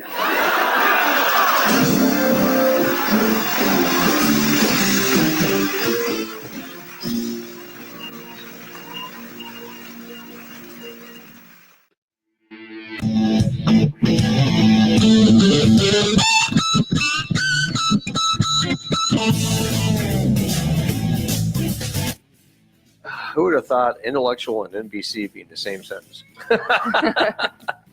And only Tom Brokaw could have pulled that off. And only Tom Brokaw could have pulled that off. Who would have ever thought intellectual and SKO would be in the same sentence, too? Yeah. I'm surprised you know the meaning of that word. Intellectual. Yes. You didn't have to Google it or anything. I didn't have to Google it or anything like that, you know. Welcome back to some kind of radio show.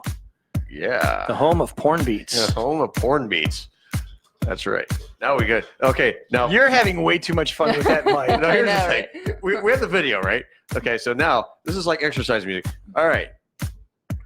And 1, and 2, and 3, and 4, and 5. And now the other arm. And 1, and 2, and 3, and 4, and 5. And switch. For those of you not watching Facebook Live, he's practicing his jerking off. Yeah. Look, his zipper's even open. He's checking. He's checking. I was looking, of course. Just check him out. My rather abundant manly appendage. Yes. Here's the problem. Yeah. I look too. So is the people watching. Yeah, so are the people watching. People on Facebook Live are like, thank God they can't see. Move their computer. I can't Can you move that computer out of the way? We want to see. How's that computer sitting there for anyway? That's bullshit. And 1. That's why the underside 2, of the desk is always 3, sticky. 4, 5. Oh my. Moist. It is moist Very until it moist. crusts up. I'm very moist. Yeah. Really? That's why she can't get up out of that chair. You know, She's I'm kind of moist. stuck to it. Moist. Drenched is more like it. Drenched. Drenched. Drenched, baby. That's what you do to me. Drenched. And I'm just here waiting. Eric's just here waiting. He's so disappointed right now.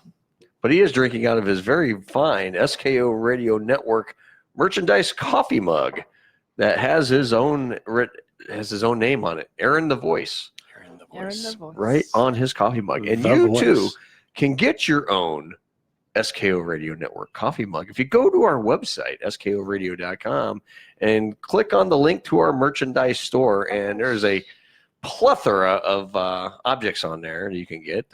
T-shirts. Go show my hoodie. Oh, yeah.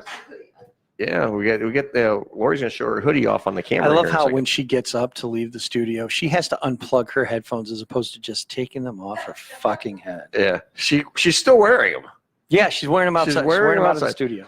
Yeah, that's the thing. You know, we should part of when we upgrade the studio is we should get Bluetooth headsets. You didn't hear the faux pas that I made that went way viral. No, what happened? So I mentioned that on the merchandise site. Yeah, you could get get up closer to that thing. There you go. Show everybody. Here's my wonderful hoodie. Yeah, that's our brand new hoodie. She thinks the camera has a microphone. That's Yeah. funny. Yeah. I mentioned on the air last week. It does. We just don't have it hooked in. That the merchandise site has dildo sleeves. It's what? I was wondering why I had someone ask me about where's my dildo sleeves. at? Yeah, that's the same person who called in asking for a very large order of SKO dildo sleeves. Okay. That they were going to share with their father. Okay. And so now I've learned my lesson. Yes. See what you get. Don't sell Don't the offer- don't sell the prophylactics on the website. Yeah. But seriously though, in all seriousness, if you go to skoradio.com, you can go to the merch store. It's just a clickable link right on the main page, and there's many items to choose from T-shirts to hats to coffee mugs to travel mugs, cell phone cases. As a matter of fact, I have an SKO Radio Network cell phone case, and pretty nice. I mean, it's a nice case, hard case. I mean, it's not that expensive, but it's a nice self. We get them for iPhones as well as some Android Androids. devices. So I mean, there's a numerous products on there. So, and we're gonna be adding more products, with different stuff on it. We're gonna have our favorite show logos put on T-shirts and things like that for everybody here in the next week to 2 weeks. So there's gonna be more going on to the website as far as merchandise. So definitely check out our merch store. Get your favorite item. Wear your SKO Radio Network check out logo the page. proudly. And check out the new website. I mean, the new website is absolutely amazing. It is amazing.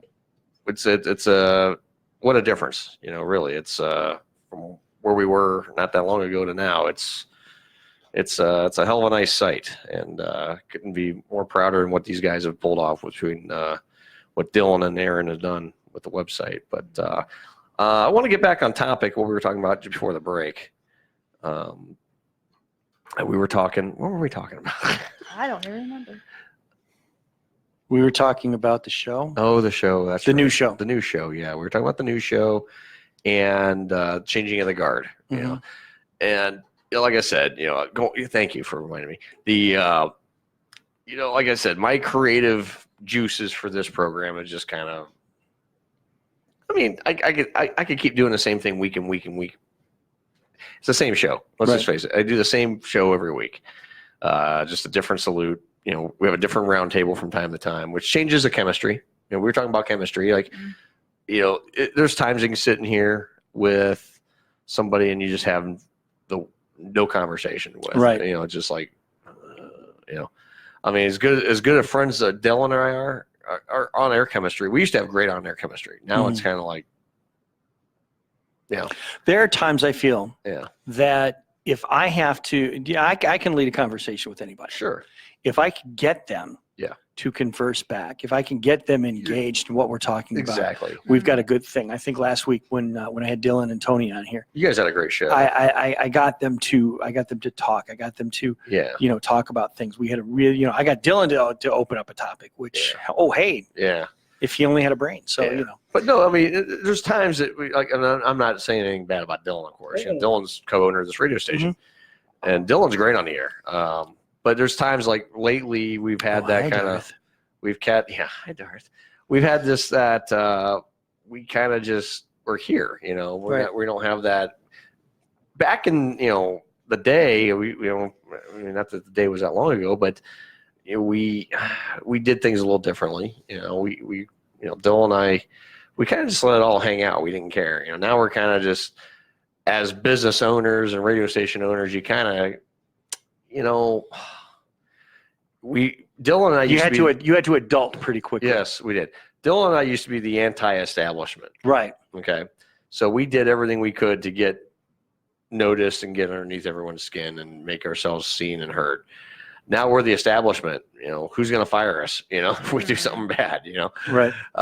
So now it's kind of like we love what we're doing, but at the same time, it's like we want to do. I want to give a good product, but I don't want to.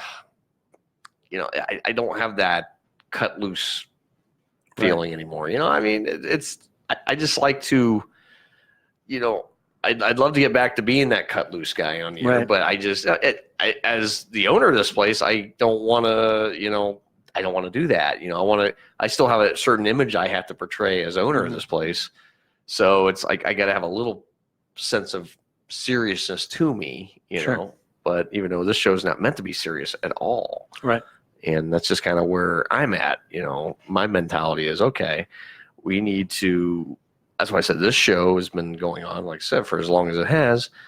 It needs to continue, but we need to continue in a different way. Right. And that's, and I'm big enough to say it needs to go on without me.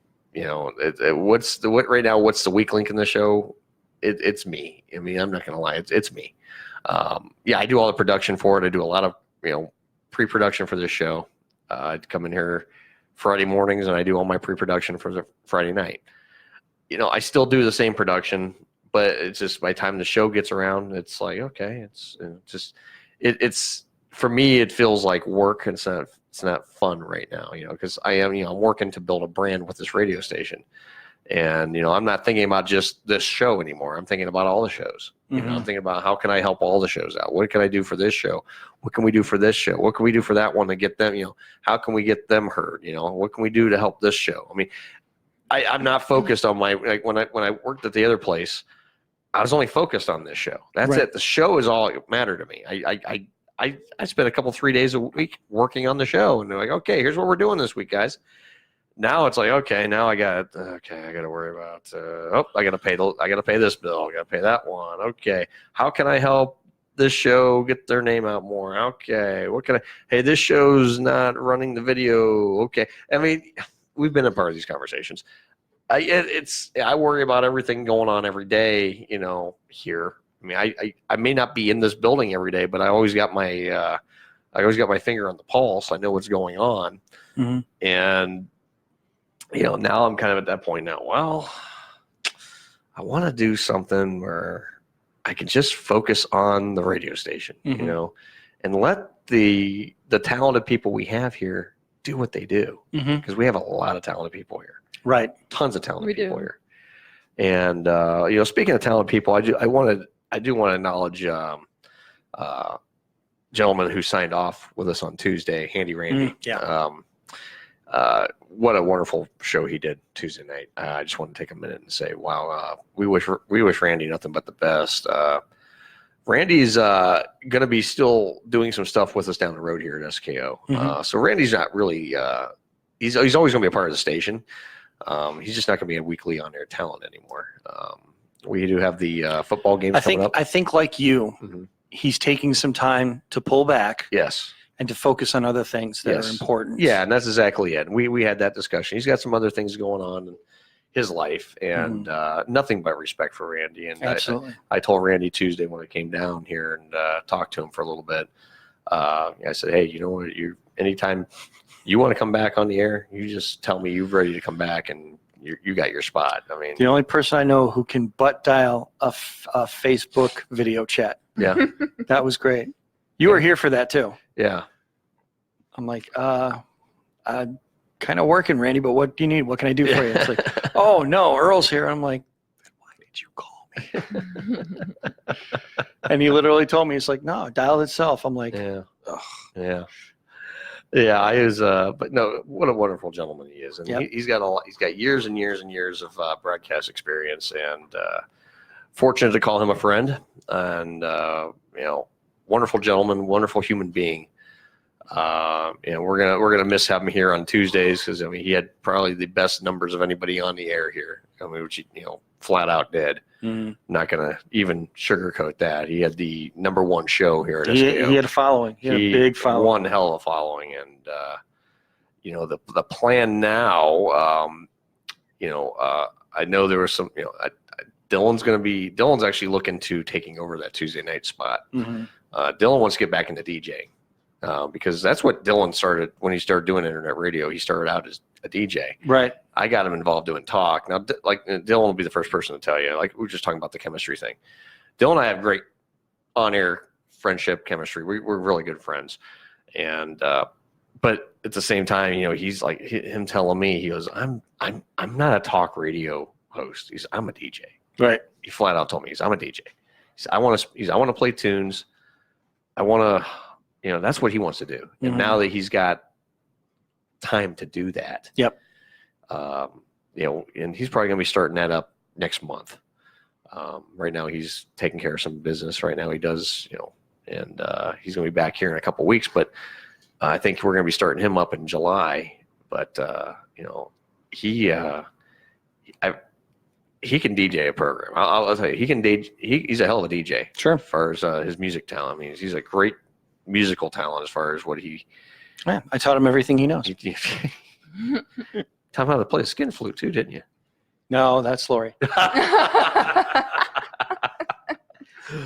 But no, he does a hell of a job. I mean, he's filled in on a couple programs. He has filled in, and he back give when him that desk duty, he'll fill in. In all seriousness, back when Deb was still living, when Deb did her Total Request show on Mondays, Dylan did a few of those shows for her, and my God, the response he got! I mean, it's just his numbers were huge those nights, and everyone was like, "Oh my God, you got to tune in here, Dylan." I mean, Dylan's a hell of a DJ. I mean, there's no ands, ifs, or buts about it. He's a hell of a DJ, and who was the first person to tell you he's not talk shows? Because like we talked about it, it's actually come up to me as well. Why didn't Dylan get scores?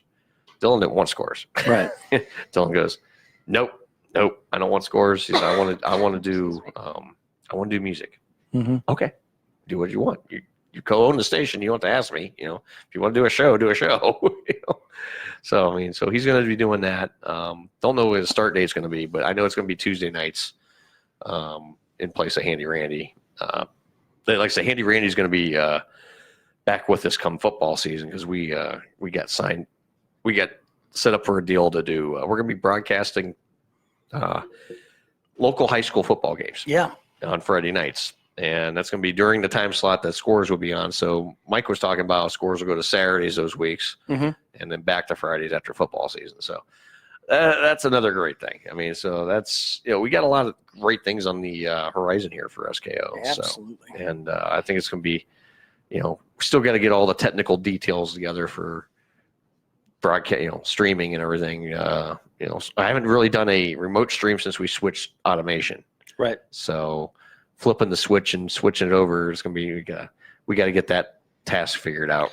There's going to be a lot of testing before we can really. And we need to start doing that here in the next couple of weeks. Especially if we want to do the remotes for the football games. Yeah. And we're going to we'll make it happen. I mean, we'll make it happen, but we want to make sure we get all that set up and all the bugs ironed out. Because like I said, as soon as we switched automation, really is about the time we stopped doing the remote show at the bar. And it is that time. We ran a few minutes over, so that's fine. We are going to go ahead and take another break, and we'll come back with some more fun topics for everybody. And you're going to play another clip here from David Letterman. So everybody stay tuned. You're listening to Some Kind of Radio Show here on the SKO Radio Network, and we'll be right back.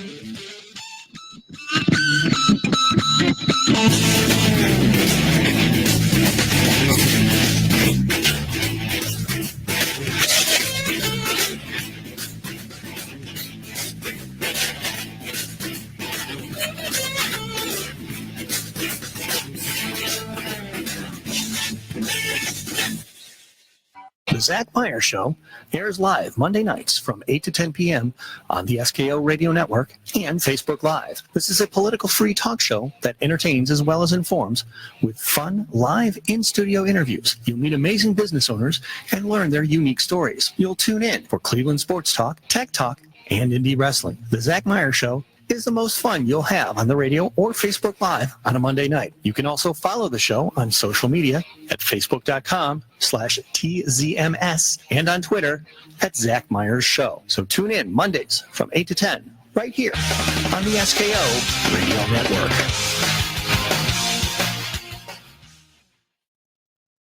The ZM Insurance Group is Northeast Ohio's #1 choice for insurance solutions. They're proud to offer auto, life, home, pet, and business insurance, not to mention renter's insurance, RV, boat, and motorcycle insurance as well. They also offer insurance solutions for rental and commercial properties too. The ZM Insurance Group has been insuring amazing businesses and awesome families in Ohio since 2008. They make the insurance process easy and no appointments are necessary. You can follow the ZM Insurance Group on Twitter at ZM Insurance, on Facebook at ZM Insurance Group, and on Instagram at ZM Insurance. Call the ZM Insurance Group today at 330-777-0092. Once again, that's 330-777-0092. Well, hello there, this is Hilljack Bob, and you're listening to Some Kind of Radio Show here exclusively on the SKO Radio Network, and we still have 110% itchy balls. Every day I wake up and I say I'm going to keep my mouth shut about this NBC Tonight Show thing because, honestly, folks, I don't have a dog in this fight. But here's the deal. I've known Jay Leno for, 35 years, a long, long time. And we used to buddy around in the old days, and what we're seeing now is kind of vintage Jay. It's enjoyable for me to see this. It's like, hey, there he is. There's the guy I know. And I just thought, well, I better keep my mouth shut because Lord knows I got my own problems. Yeah. I got my own problems. But I just can't help myself.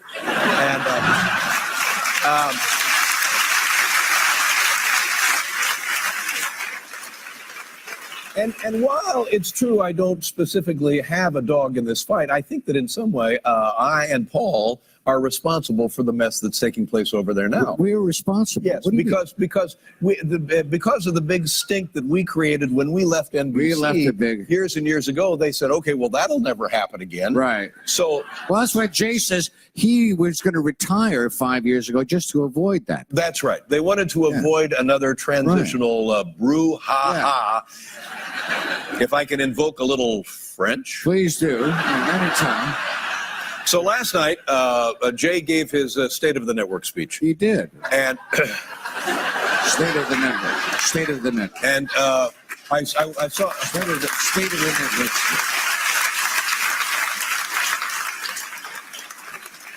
And he said that we should not blame Conan for what's going on. Don't blame Conan. Don't blame Conan for what's going on. And I said to myself, no one is blaming Conan. I was going to say, no one.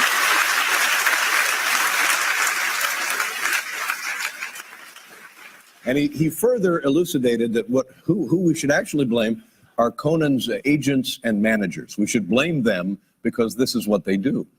And then Jay pointed out that he himself has no agent or manager. So I'm begging you, ladies and gentlemen, on behalf of everyone involved, please don't blame Conan. Don't blame Conan. Please. Okay? I know a lot of you people think that Conan pushed himself out of a job. Well, don't blame him. He's not that kind of guy. He would never do that to himself. You're saying this is vintage Jay. Please don't blame Don't Conan. blame Okay, that's all I got tonight. no. All right, that's Vintage Jay.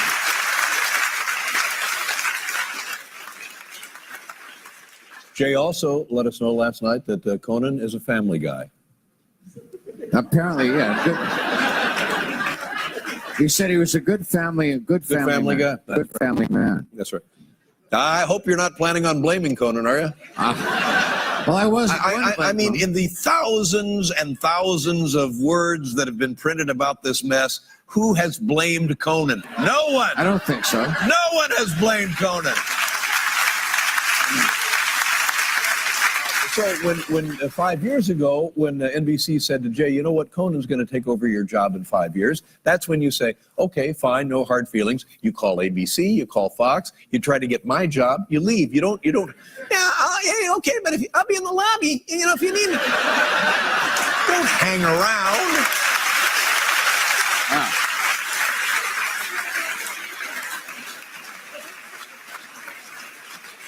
You go across the street and you punish NBC and you make them eat your words. Right. And then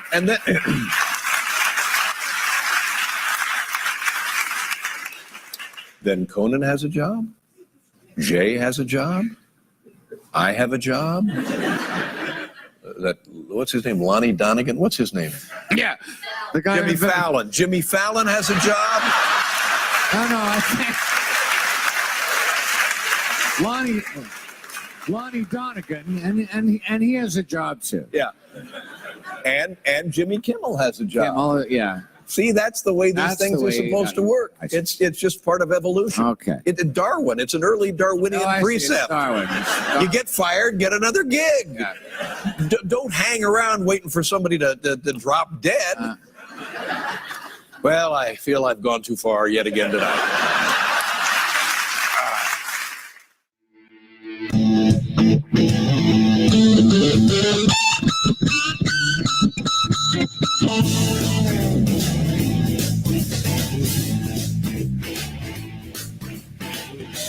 All right, 9:40. We're back on Some Kind of Radio Show here on the SKO Radio Network. Earl McCune along with Aaron Kaback and the beautiful and lovely and multi-talented Miss Lori. See, you're beautiful and Hello. multi-talented. I'm just fucking Aaron. This is fucking Aaron. We got fucking Aaron here. Fucking Aaron. We got fucking Aaron here, and we got the beautiful, lovely, and talented, and such exceptional oral sensitivity too. She has. Amazing rack. Yeah, right. See? But you could bounce a quarter off of. Believe me, I've tried. Oh, yeah. She wasn't looking. You wanting me to dance or what? Hell yeah. Yeah, dance for the radio show. Well, we do have video. So you wanted me to mention this on the air. Yeah. Brad Williams, very funny comedian. Yeah, absolutely. I know funny. who he is. A little, he's little short guy. dwarf. Yeah, the dwarf guy. Oh my God. Fucking hilarious. Funny. Tweeted earlier today. Yeah. Robert Pattinson looks like Batman if Bruce Wayne's parents were killed outside of a Hot Topic. And that about sums up how I feel about Robert Pattinson as the new Bruce Wayne / Batman. We talked about that a little bit last week. And I could see Robert Pattinson kind of playing Bruce Wayne. Yeah, I don't see him as bad. It's horrible. It's just like Christian Bale, great Batman, but he's a horrible Bruce Wayne. Yeah, absolutely, the other Horrible side of the Bruce coin. Wayne. Yeah, That's what we should do. We should get okay, Robert, you're going to play Bruce Wayne. Yeah, Christian, you're going to play Batman. Try not to look anything like each other. Right. Because that will just mess people up. Yeah. Because, I mean, if the comics were meant to be believed, yes, the only reason that Superman could walk around in Metropolis without being recognized was a pair of glasses. The ultimate disguise. I mean, he could probably walk around with the big fucking ass on his chest. Yeah. But he put those glasses on. Oh, it's no like, one knows that. No. Would have no idea. Well, who if he you is. go into the comic too, and then his like eyes change color and shit too in the comic, supposedly, No, or just the glasses. just a glass. I heard somewhere they say like I was watching a documentary, and it's like there's like it was meant for his eyes were to change color or something, you know, because his hair changes. Which we know that he combs it differently. That actually just flattens down. Yeah, flattens down or whatever. But Because it's that whole greasy look. yeah, but I don't know. Brad was also the same one in the other tweet that I read you. My horoscope said my boss would suffer a terrible accident, which would be great if I wasn't self-employed. Well, we do have a call. Uh-oh. Oh, we did. Well, I missed it. Oh, well. I missed it. I just happened to look back to my right and like, oh, we got a call, and I didn't get it. So I've done that a few times. yeah. Well, like I said, We get don't into have those conversations, and I'm like, we don't have the ringers on here. We do that for a reason because we don't want the ringers going out over the air. Any professional radio station, you never hear the phone ringing when a call comes in. So in stations that I interned for, the phone rings in a completely different room, and that's where you have interns answer like the phone. me, Yeah. screening the calls. Right. Now we could do that with this system, Right. but we just don't have enough people here to do that. And Joe, Joe, where are you? Joe, you blow. Joe blow. Joe blows. Speaking of blows, hi Lori. Hi, baby. Yes, I do blow. And this is where Aaron goes scrolls through his tweets looking for shit to talk about. I have no frame of reference on Lori's sexual prowess. I have to go off of the videos you send me. Oh, He's so horny. Me so horny. You keep love you lying. long We love you long time. Oh shit. Yes, it is. there have been times. There's that DMX card in there. There have been so many times Eric made me play that. Oh really? All right, we are going to go ahead and take this call now, real quick. It is Jason. Hey, Jason, how you doing, buddy? Hi guys. Hey, Jason, how are you doing?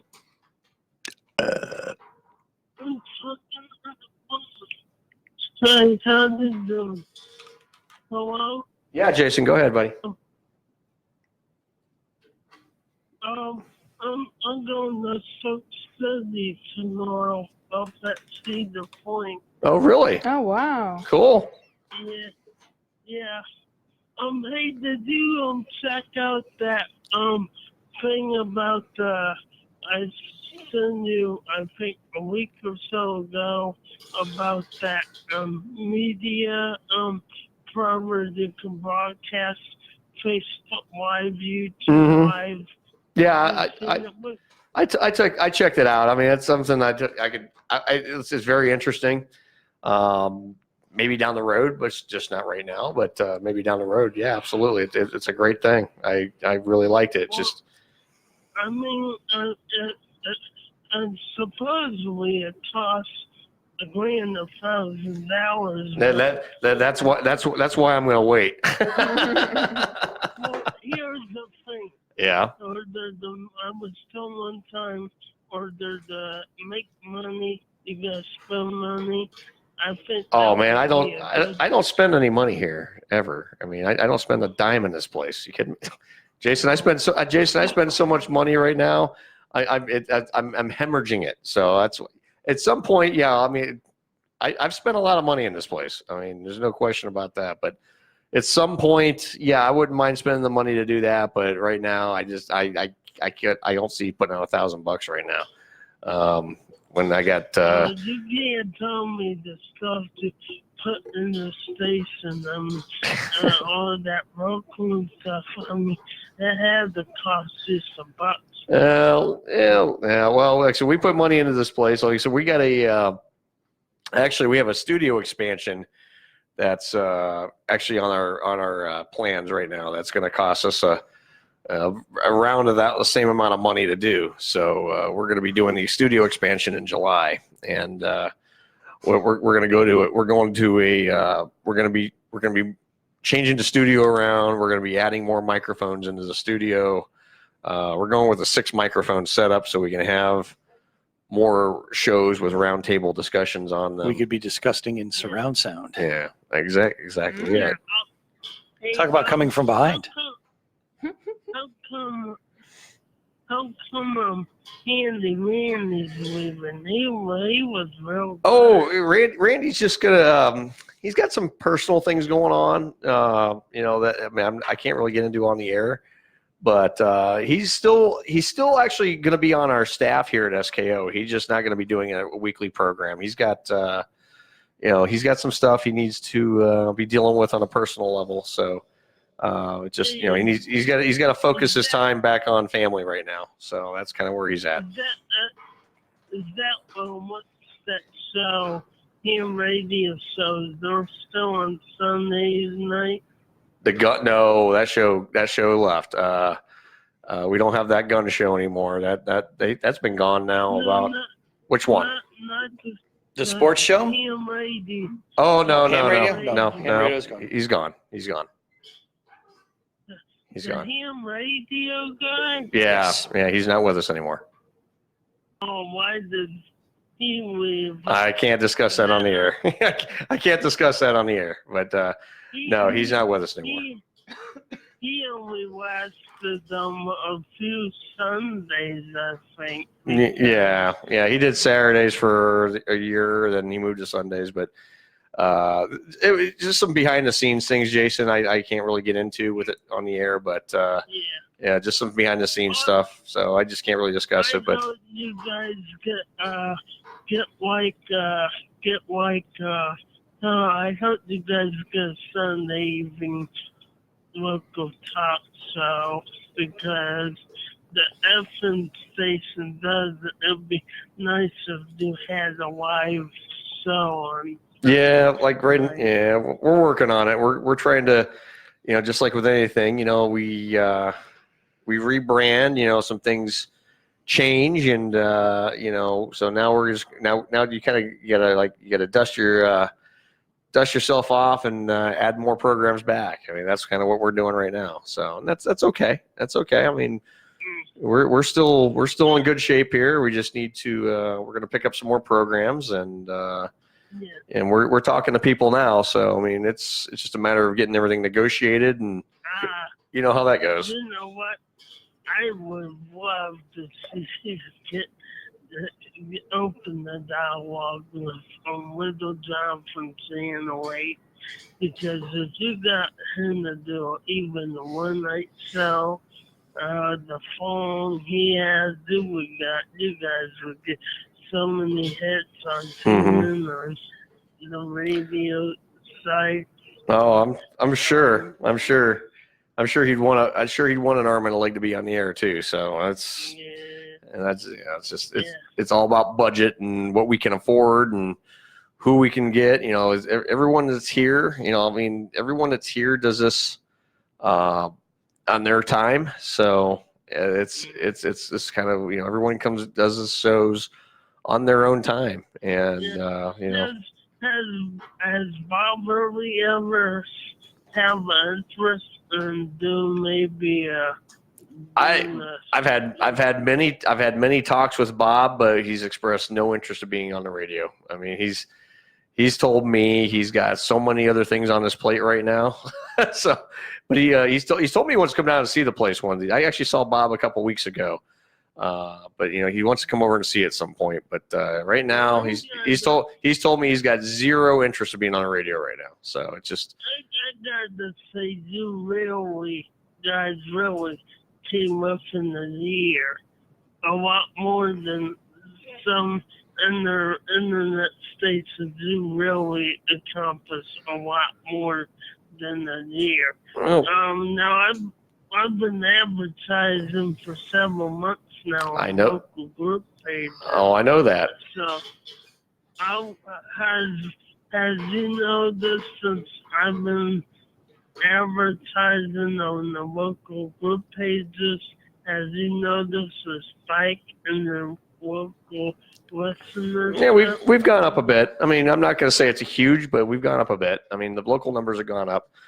I wouldn't say like a huge spike, but I mean, it's definitely seen a noticeable difference. You know, where it's people are starting to check out the station more locally. So that's a good thing. I mean, it's as they say, Jason, Rome was not built in a day. And everything. We've had this discussion before. When we started this station, we've laid out a plan over a period of time, and everything we do as far as anything like decisions we made as far as like our rebranding we just recently did, it's always planned out. We don't make any of those spur of the moment decisions like, let's do this, let's do that. We had a plan in place. And we followed it, and we're still following a plan. I mean, we're still growing. I mean, it's always a work in progress, and we're continuing to grow and make this station better and better every single week and every month as we move it along the line. We've made some huge strides recently. New website. We get the new Facebook videos. Live stream video we can do now with the screen, so I mean we got a lot more capability than we did just a few months ago. That's for sure. Hey, if you can literally do YouTube Live as well, live Facebook, you don't have to have a YouTube account. The watch YouTube when you do Facebook. I can email a bunch of people that don't have Facebook accounts, right? YouTube feed. Right. Where it hurts to do a YouTube video. Now I'll tell you why it doesn't, and especially in the internet radio atmosphere, is if something goes out copyrighted, okay, even on a live video, that YouTube deems, you're breaking copyright code. Guess what? They cut your video off right then and there. YouTube, you get a little bit more flexibility with Facebook Live as opposed to YouTube Live. We've done some stuff with YouTube Live in the past. I've had videos actually taken down pretty quickly over just like our movie salutes or whatever. And our call was dropped. Uh-oh. Jason, you there? Okay, Jason can call back. But we lost the call. But anyway, in all seriousness, I'll kind of finish my thought. Jason called back. But in YouTube Live. All right, Jason, we got you back.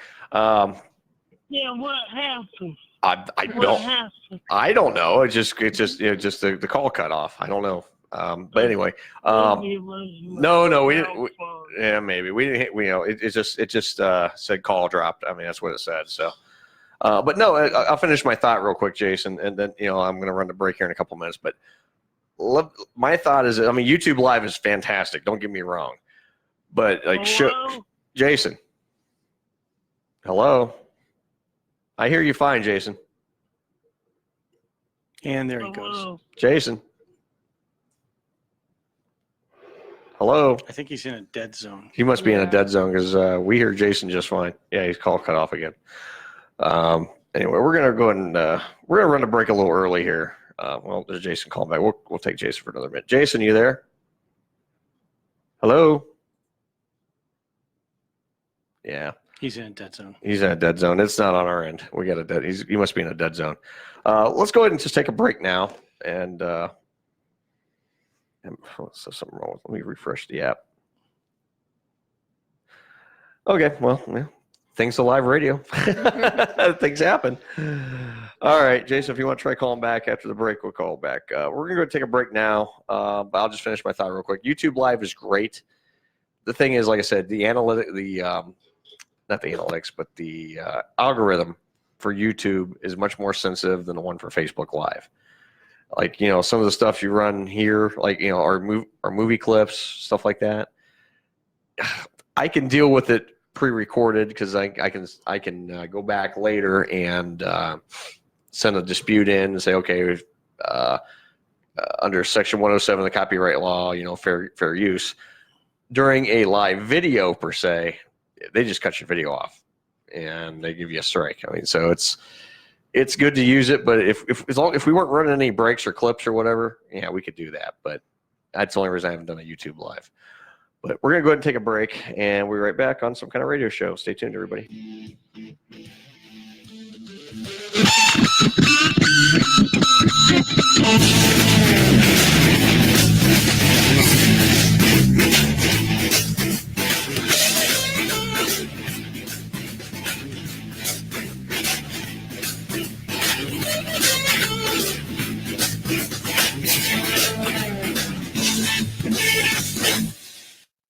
Have you ever listened to the great shows that we have here on the SKO Radio Network and thought to yourself, you know, I bet I could do that? Well, now's your chance. Whether it's a talk show like the Half-Cocked Radio Show, the Zach Meyer Show, or some kind of radio show, or even a music highlight show like Throwback Thursdays or Oldies But Goodies, you now have the chance to be a part of our ever-expanding lineup. All you have to do is send a mic test in MP3 or WAV format to office@skoradio.com. That address again is office@skoradio.com. So step on up to the microphone and let's see if you have what it takes to work and have fun alongside the craziest crew on the internet here at the SKO Radio Network.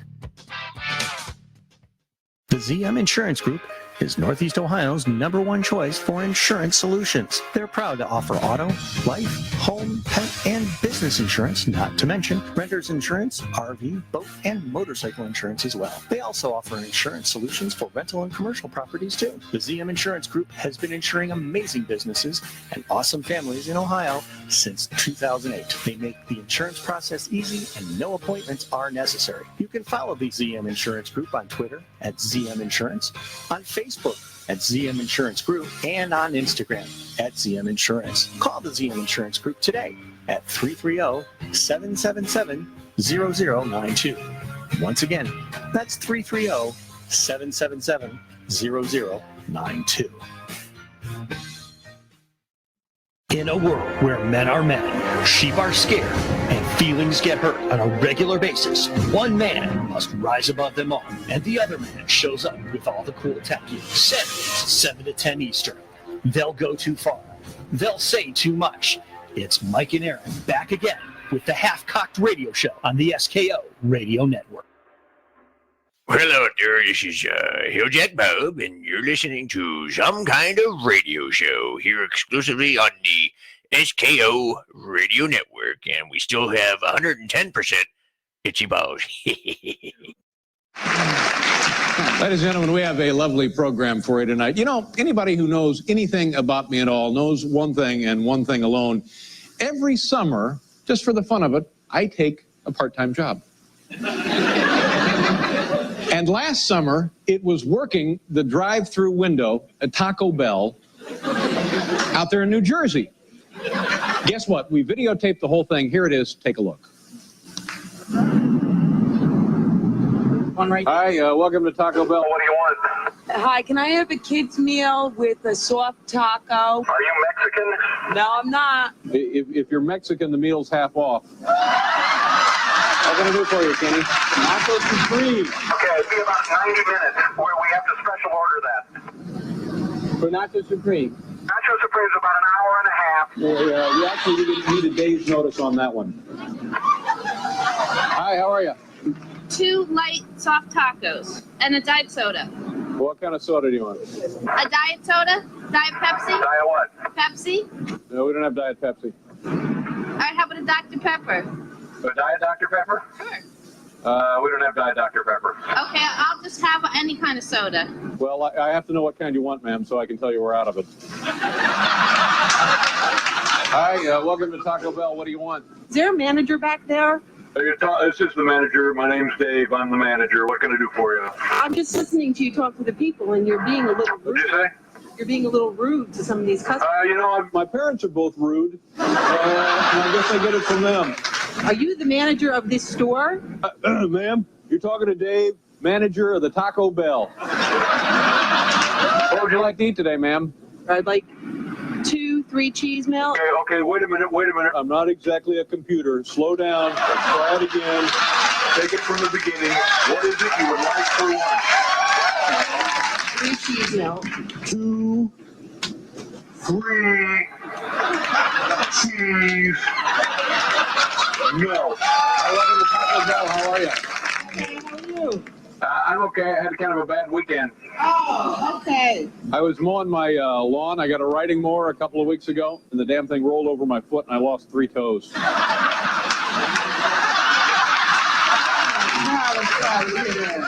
And a medium Diet Coke.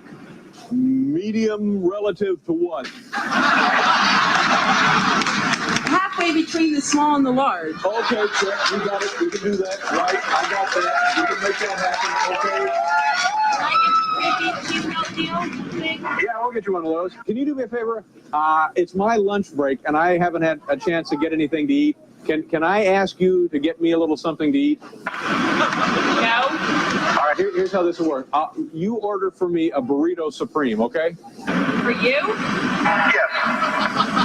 We're not allowed to order our own food. Okay, what would you like, ma'am?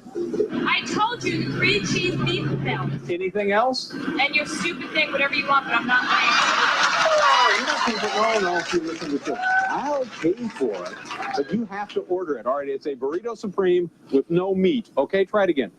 What else, ma'am? Burrito supreme with no meat. All right, fine. Thank you very much. What's the total? That's $26.80. How much is the real total? The real total is $26.80. The burrito supreme is a little pricey. Well, It's one of our most expensive items. melt. With me. Let me see if I can repeat that order. You ordered Something, a couple of tacos or something, chicken. something and a burrito supreme with no meat. Is that correct? She's gone already, Chief. She's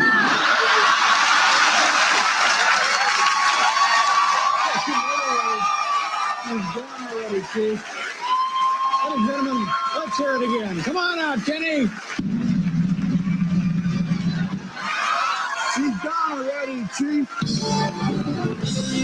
God. Thank you very much.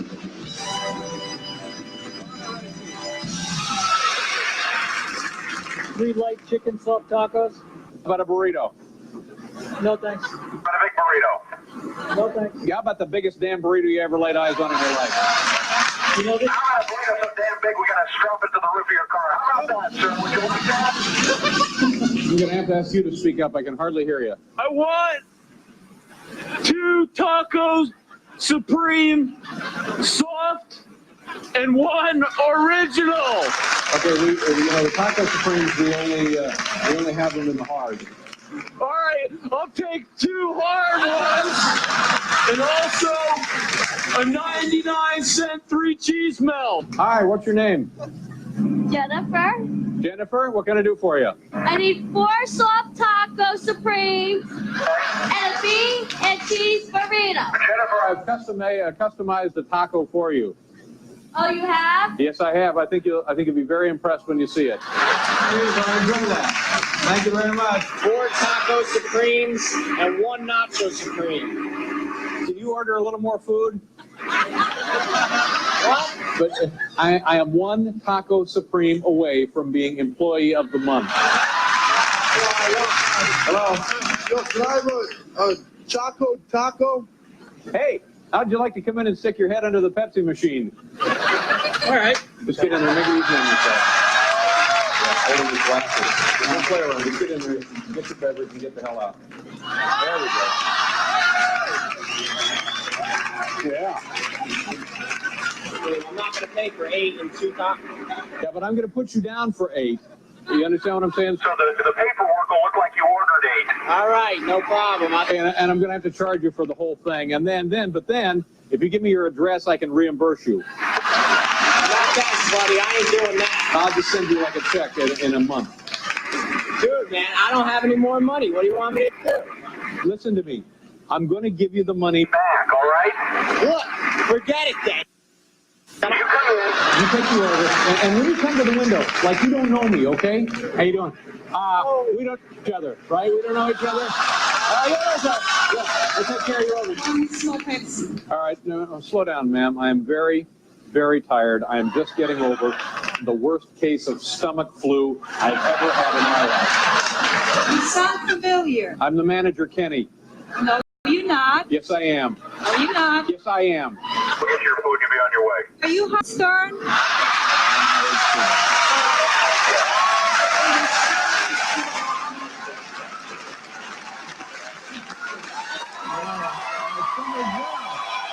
I'm going to drive through there, Taco Bell. Am I Howard Stern?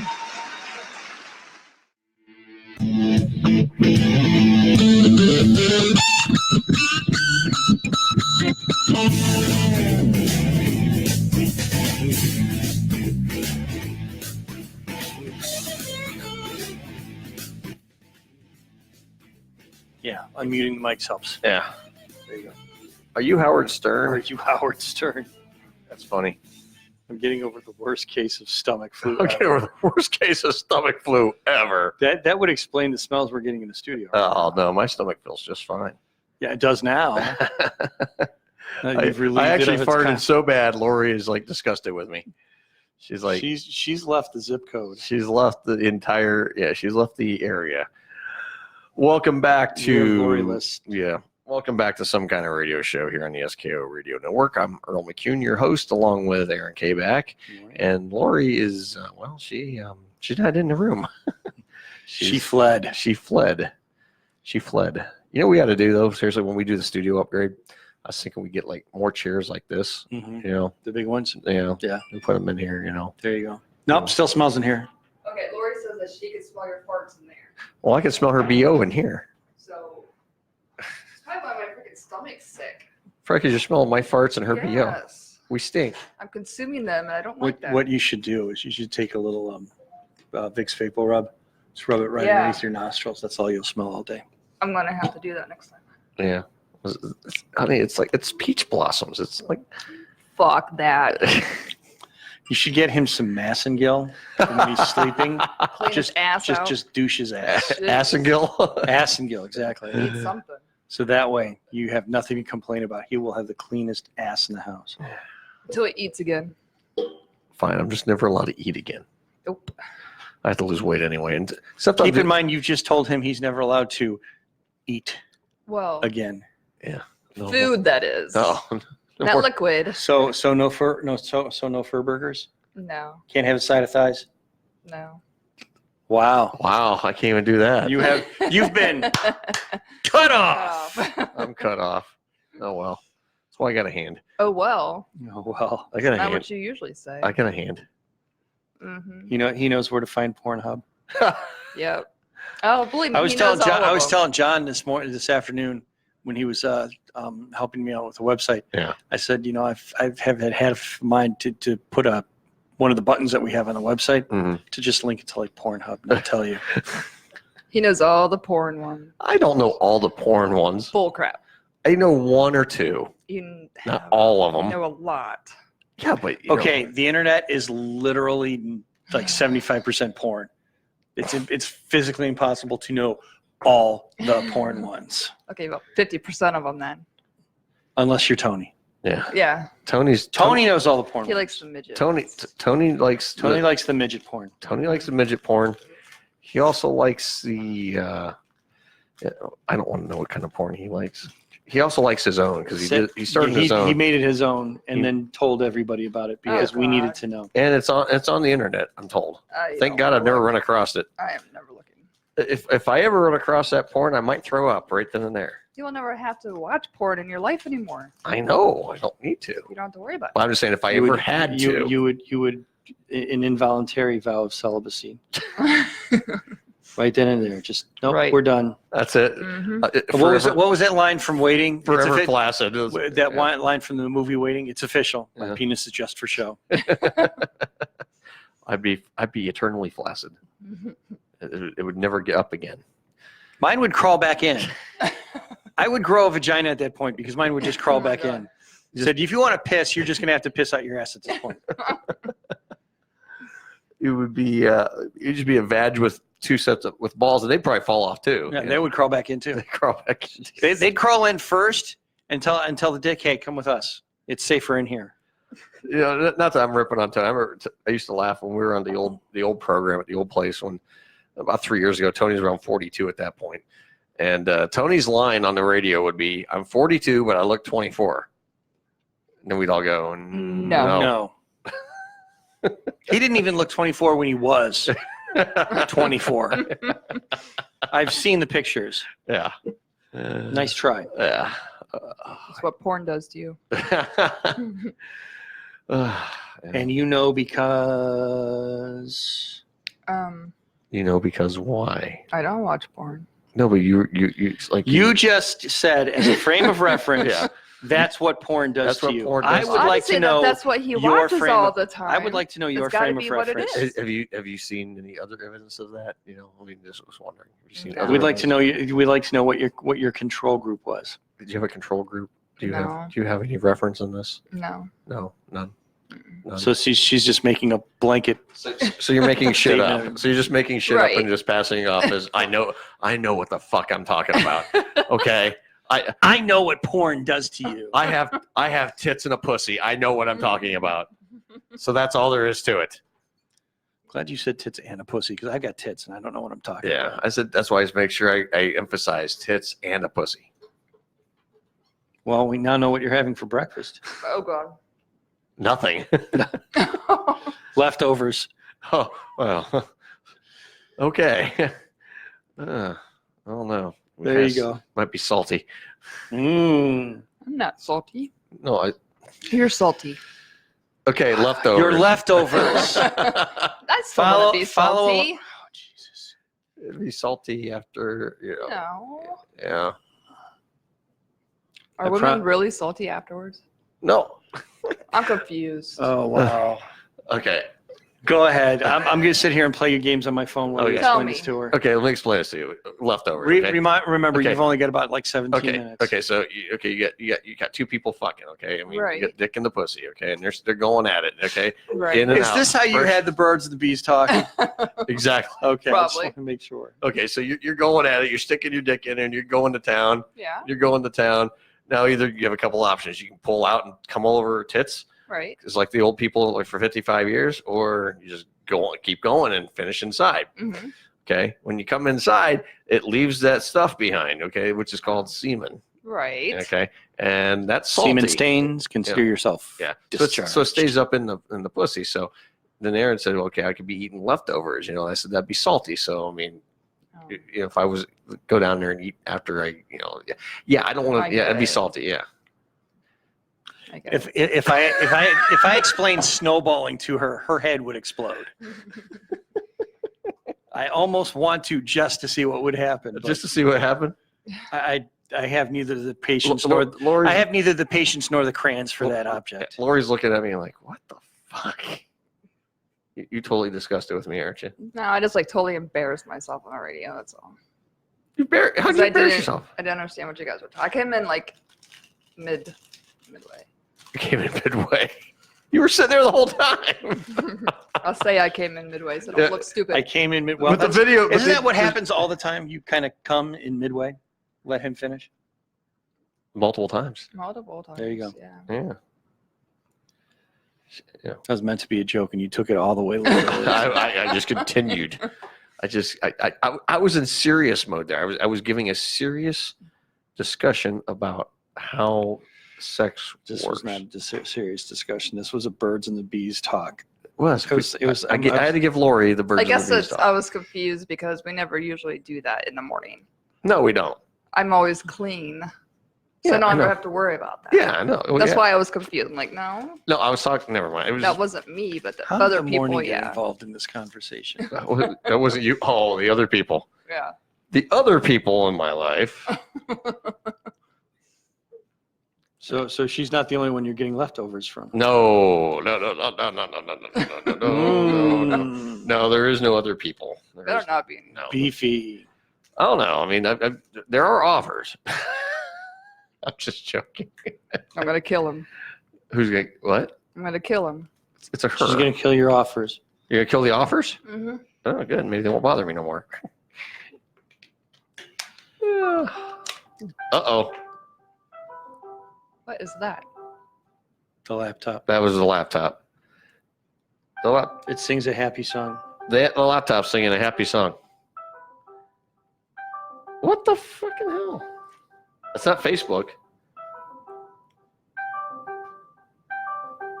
We have 4 computers on here. It's the only one that knows how to make noise. Yeah. Well, guess what? We're going to fix this real quick. Just close it. We're going to shut it down. Shut it down. As John Tapper would say, shut it down. There we go. Fixed. Oh. Yes. Oh my God, that guy's insane. Tapper? Yeah. Oh, I know he is. I've never actually seen the show. I just end up like watching clips on YouTube. Oh, there's some messed up stuff. Oh, going I've on watched in that bars. show. The Bar Rescue is one hell of a good show. There's some messed up stuff going on in bars. That's why Oh, I don't. yeah. That's why I'm glad I don't drink. There's some FUBAR stuff going on. There's in a some lot of of these FUBAR. There's a lot of FUBAR shit going on in bars. It happens. Ugh. Just think. You're lucky. You don't drink. I'm telling you. I mean, but here's the thing. It's like, I've watched some of these clips. This guy's not afraid to walk away and go, you know what? No, I can't even fix this thing. You're just, watch your business die. You suck eggs for quarters. Yeah. You're awful. Yeah, you're not good. Gordon Ramsay has only walked out once on somebody. Yes. And it became fucking news. I mean, news stations picked it up. Mm-hmm.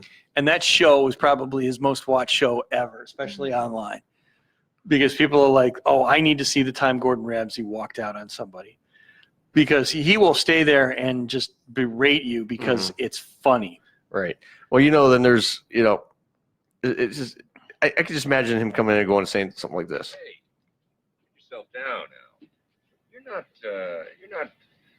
good. You're not good. I want to say that to some people. Hey, keep yourself down now. I said it to Dylan after he bowls. You're not good. Stink. That's some people I can say that to. You're not. I want to put that on a cart. Yes, you need So here's what I want to do. I want to put that on a cart and remote in on Wednesday nights. Yeah. Just in the middle of every single dead air that goes on. Just stick that in there. and have him like completely freak the hell out, going, the hell just happened? You're not good.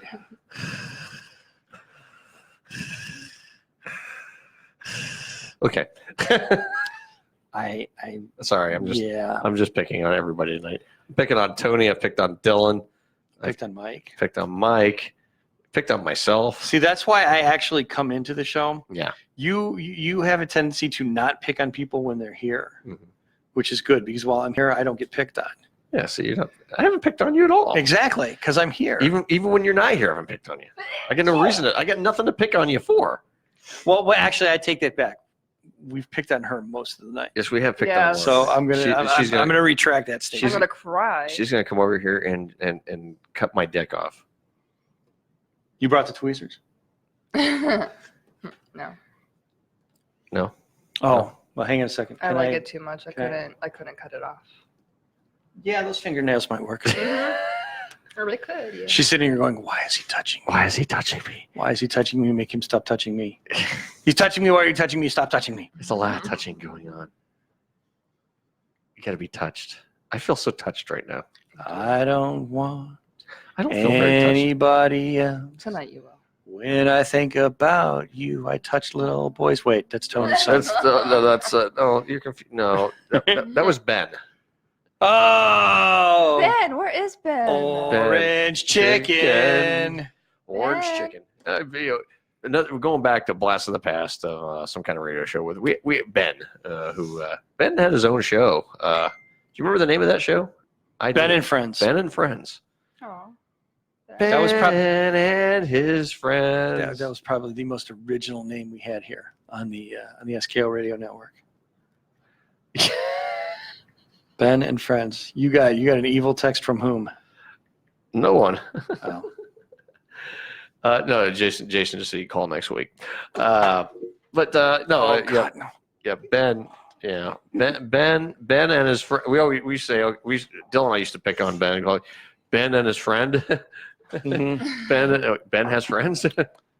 Ben has a friend. Ben has a friend, and he calls his friend Pamela. Right. He calls his friend Righty. Righty, Pamela. Because Lefty is just not coordinated Yeah, enough. yeah. Good old Ben. I hope Ben comes in for my retirement show. Will they let him out of the halfway house? I mean, I hear day passes are hard to come by. Well, I don't even know what's going on. I haven't talked to Ben in probably about a month or so. I know he's got a new girlfriend now, or not new, but he's been with her now for a few months. And yeah, he's actually getting some ass. We're proud of him. Go, Ben. Well, outstanding, because he used to have to pay for it. Exactly. Yeah, he used to have to pay for it. I mean, we actually, at one point, we actually questioned Ben's sexuality. We actually thought Ben was gay at one point. Well, there was that one thing that happened between him and Dylan. Yes. That we swore never to talk about. We swore we'd never talk about it. All I'm saying is there was a thing. And there was a thing. It involved spoons. And, yeah. That's all I can say. Yeah. That's just trying to be vague. Okay. Oh, yeah. All right. Now I remember the spoons. Yeah, the spoons. Yeah. Okay. Yeah. Yeah. That's rough. It took me a while before I could eat soup. Dig deep. Dig deep. Yeah, I know, because it took me a while before I could eat soup again. Oh, God. I would look at a spoon and go, oh. God, I had a hard time ever thinking about eating like chocolate pudding after that. My wife was asking me, why do you always drink your soup out of the can? I'm like, you don't want me to tell you about the spoon incident. You really don't. Let's just say Ben and Dylan had a moment. Oh, God. I don't want to know. They had a moment. Yeah, a moment. It was a moment that, and it was even shared worldwide. They shared on internet radio, not this station, but on another one. You got to let me know. I think that's where Porno Beats came from. I think so. That's where we started. That's where that song was written, and we're still going back to it. Yeah. That's why Dylan hates it when I play that song on the air. Ben and friend. Ben and friend. And his friend is Dylan. Dill Pickle. Ben's new friend. Jesus. We used to we've had an interesting slew of characters on this show, and some we just will choose not to name. Right.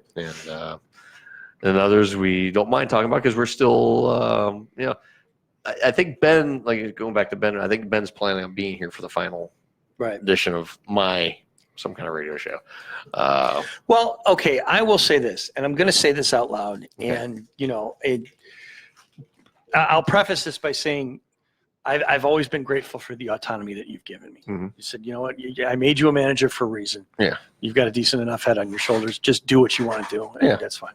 So I'm going to say this. All right, here we go. Everyone sit back, relax. There are people who have left the station properly. Yes. They've said, look, I can't do this. Here's my reasoning. Yeah. I need to walk away. Yep. And they did so respectfully. Yes. There are people who have done the exact opposite. Yes, there is. That have been absolute douche nozzles about it. Yeah, you're absolutely right. Right. The ones who have walked away properly Yeah. and respectfully Yeah. and tastefully. Yeah. We refer to. Yes. The assholes we'll keep making fun of. Yeah. Because it's funny. Yeah.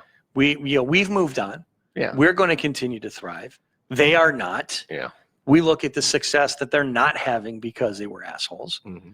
And we have a good laugh. Yeah. Because you could have done better. Yeah. But you chose not to. And there's some out there that still show so much animosity. They're posting on our pages and things like that. And it gets to a point where you just have to finally just say, you know what, you're blocked. That's it. Done. Cutting you off. That's it. It just gets to a point.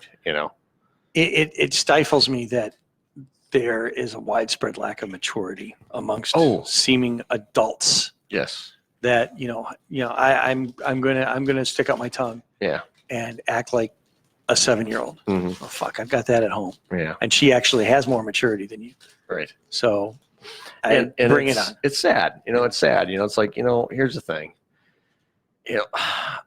Nobody here, and I mean nobody here, is making money on this place. No. No one is. We all do this because we love doing what we do. Mm-hmm.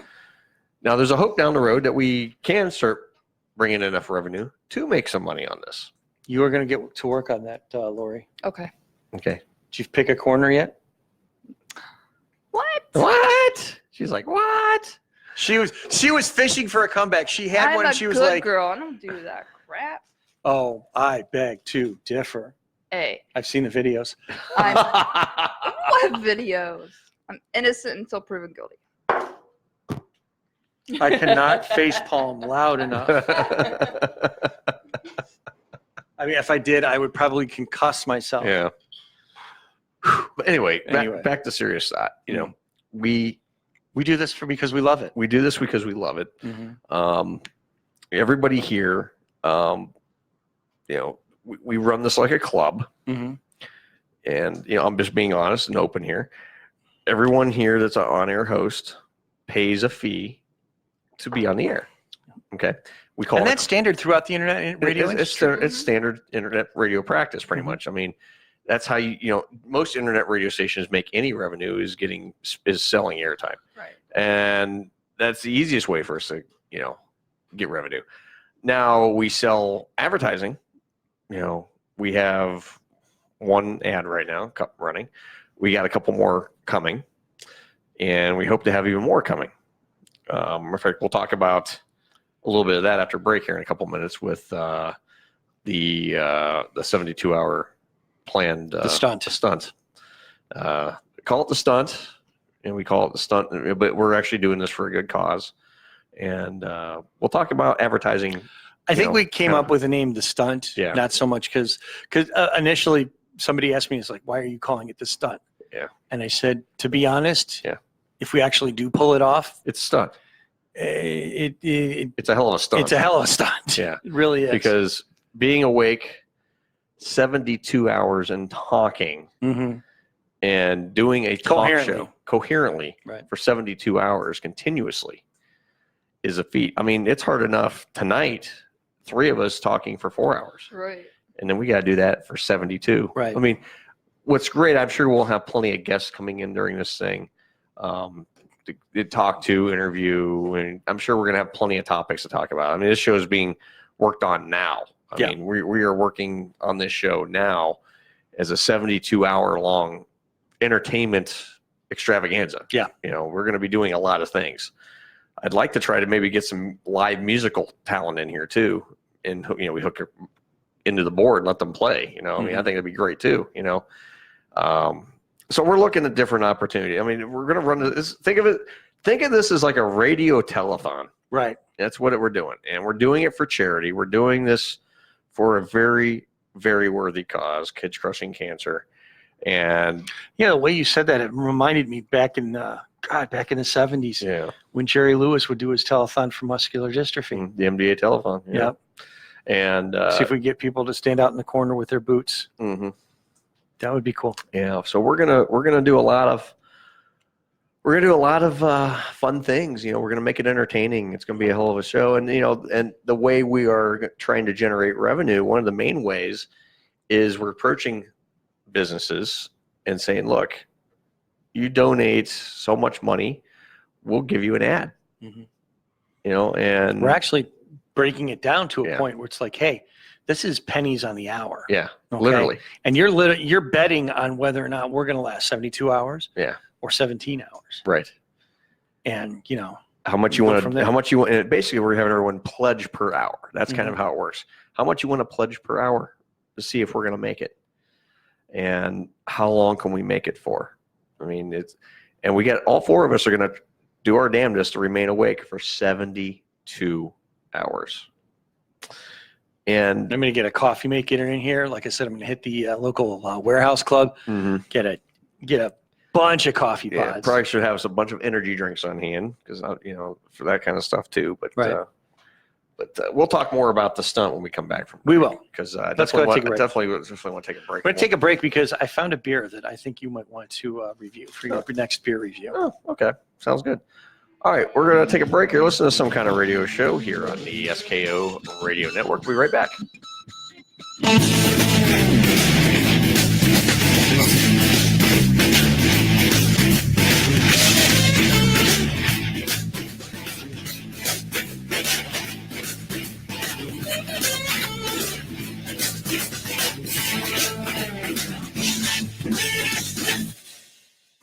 ZM Insurance Group is Northeast Ohio's #1 choice for insurance solutions. They're proud to offer auto, life, home, pet, and business insurance, not to mention renters insurance, RV, boat, and motorcycle insurance as well. They also offer insurance solutions for rental and commercial properties too. The ZM Insurance Group has been insuring amazing businesses and awesome families in Ohio since 2008. They make the insurance process easy and no appointments are necessary. You can follow the ZM Insurance Group on Twitter at ZM Insurance, on Facebook at ZM Insurance Group, and on Instagram at ZM Insurance. Call the ZM Insurance Group today at 330-777-0092. Once again, that's 330-777-0092. Being a small business owner can be the challenge of a lifetime.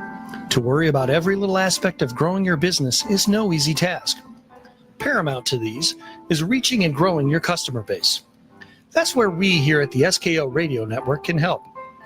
With an ever-broadening local, national, and international audience, we can come up with an advertising plan that's right for you and your reach. Easy and affordable rates are available. You can bring your own ad, or we can produce your ad for you right here in-house. Give us a call at 234-706-5857. That number again is 234-706-5857. Or drop us a line at office@skoradio.com.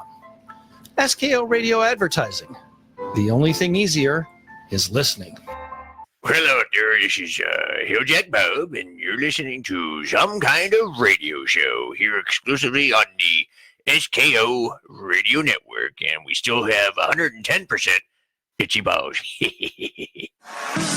now, Blue Cross Blue Shield Man of the Year, Dave Letterman.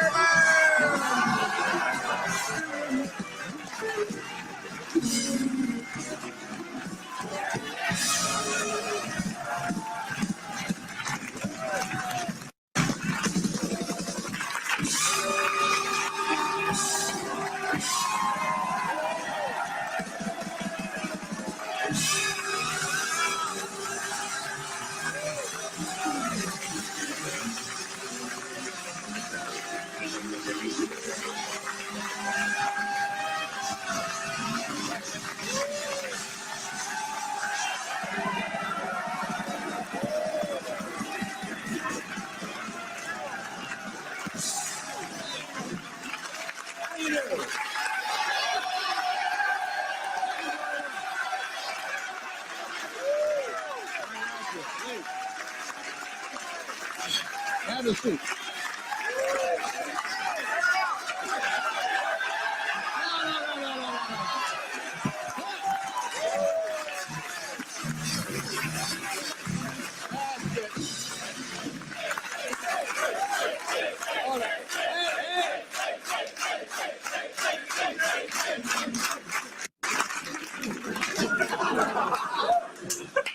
Wait till you hear what happened to me.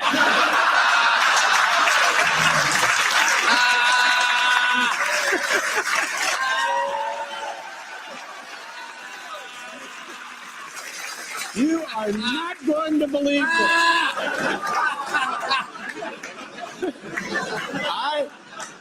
I've been away for a while. While I was gone, I had quintuple bypass surgery on my heart. Oh! Plus, I got a haircut. Yeah. Pretty good, huh?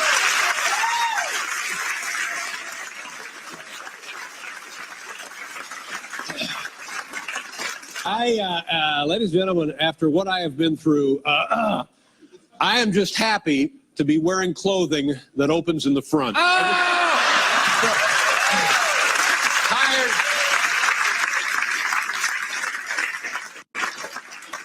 You know, and surgery, I know nothing about surgery. Anybody here know anything about surgery? I know nothing about surgery.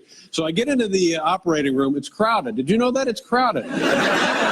They got a lot of folks in there. They got like 3 surgeons. They got like an anesthesiologist. They got like 3 nurses. Paul and the band. I mean, I'm telling you. How did you guys get in there? Wouldn't have missed it.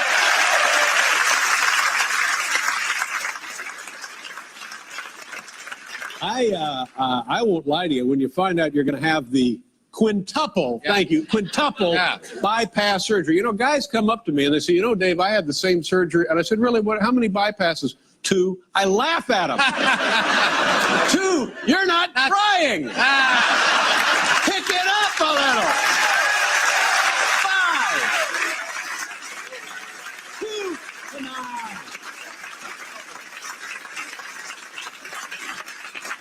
I'll tell you something, a double is like having your teeth cleaned. Get out of here!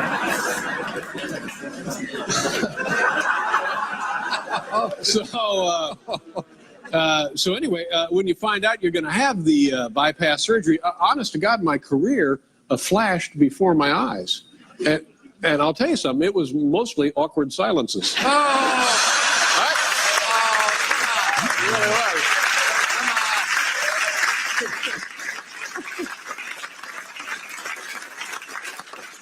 A lot of people, they say bypass, what is a bypass? Well, let me give you an example what a bypass is like. You know, when you're going north on the Deegan, and you start seeing signs for the Cross Bronx, and it's going to merge with the Bruckner, and you can take I-95 to the GWB, or over to the Triborough via the Hutch. Well, that's exactly what it's like. That's exactly the whole thing right there.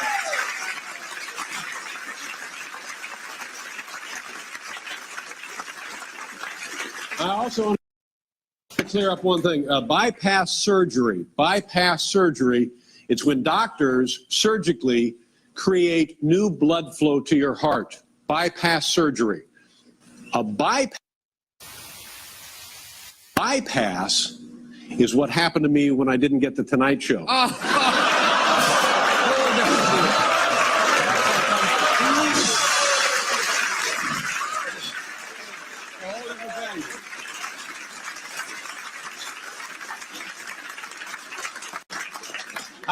I tell you what I've learned. A lot of people say, well, Dave, have you learned? And I say, yeah, here's what I've learned. I got a whole new respect for President Clinton.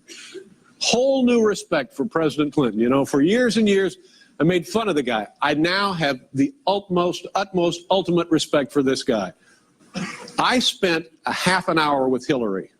Look what happened to me. A half an hour.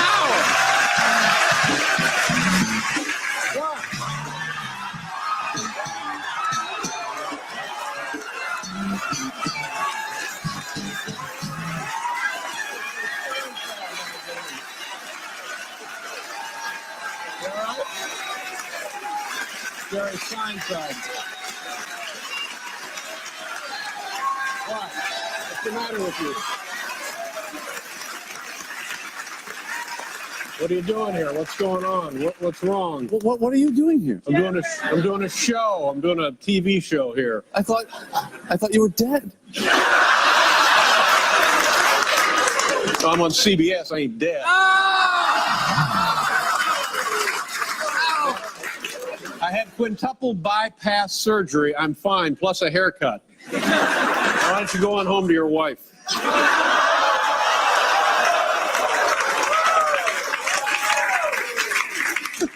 You know where to reach me, right? Oh!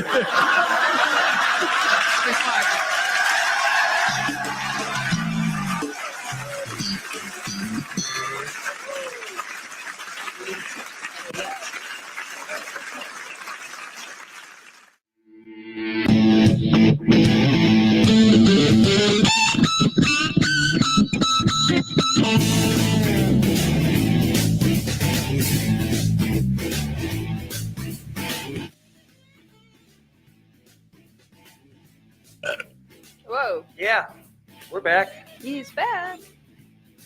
Earl has fallen in. He has decided to take his vacation in the bulliest of bulls. Welcome back to the Some Kind of Radio Show. I am your seat warmer, Aaron the Voice Kaback, alongside with Lori the Eye Candy. Hello. That was some kind of David Letterman. That was the skit right after his bypass surgery. The one that takes me back is I have a whole new respect for Bill Clinton. I had to spend half an hour with Hillary. All political implications aside, it's still funny stuff. It is. We were going to talk more about the stunt after the break, and I do want to touch up on that, but I want Earl to kind of spearhead that. So what we're going to do here. He said he's going to be a few still. Yeah, of course, because, his shit. That nasty. His shit just does not stink at all. There's a couple of things that I wanted to touch on here. Some things that I had come across over the past couple of days.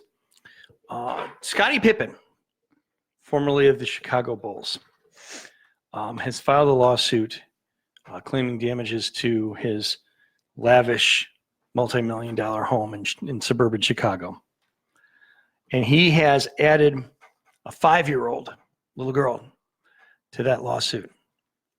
Really? Because the 5-year-old, I get the, it says named a 5-year-old girl in the lawsuit over alleged damage to his, Florida mansion. Oh, fuck Chicago. Jeez. Claiming she ruined his pad by defacing it with crayons and markers. Let me stop there for a second. A 5-year-old drew on your walls with crayons and markers. First of all, what the hell did you expect a 5-year-old to do? I was gonna say that was normal because mine did that. If they were within grabbing range of crayons and or markers. Second, you're supposedly Scottie Pippen. Okay. You have money coming up. Well, okay, if you're suing somebody, apparently you ran out of money. Or you're just too much of a douche that you need somebody else to pay for this. But you were at one point Scottie Pippen. There is access to cash somewhere around. Even if you're too good to go out and buy a magic eraser, and Scotty, if you're listening, Google it, and scrub the walls, by all means, knock yourself out. Clean the damn wall. It will not take long. And of course, if you are Scottie Pippen and that is beneath you, you have some money, hire someone. Right. You don't need to name a 5-year-old in a lawsuit. That is ridiculous. That is you're reaching a new level of oh my God, what the hell is wrong with you? Mm-hmm.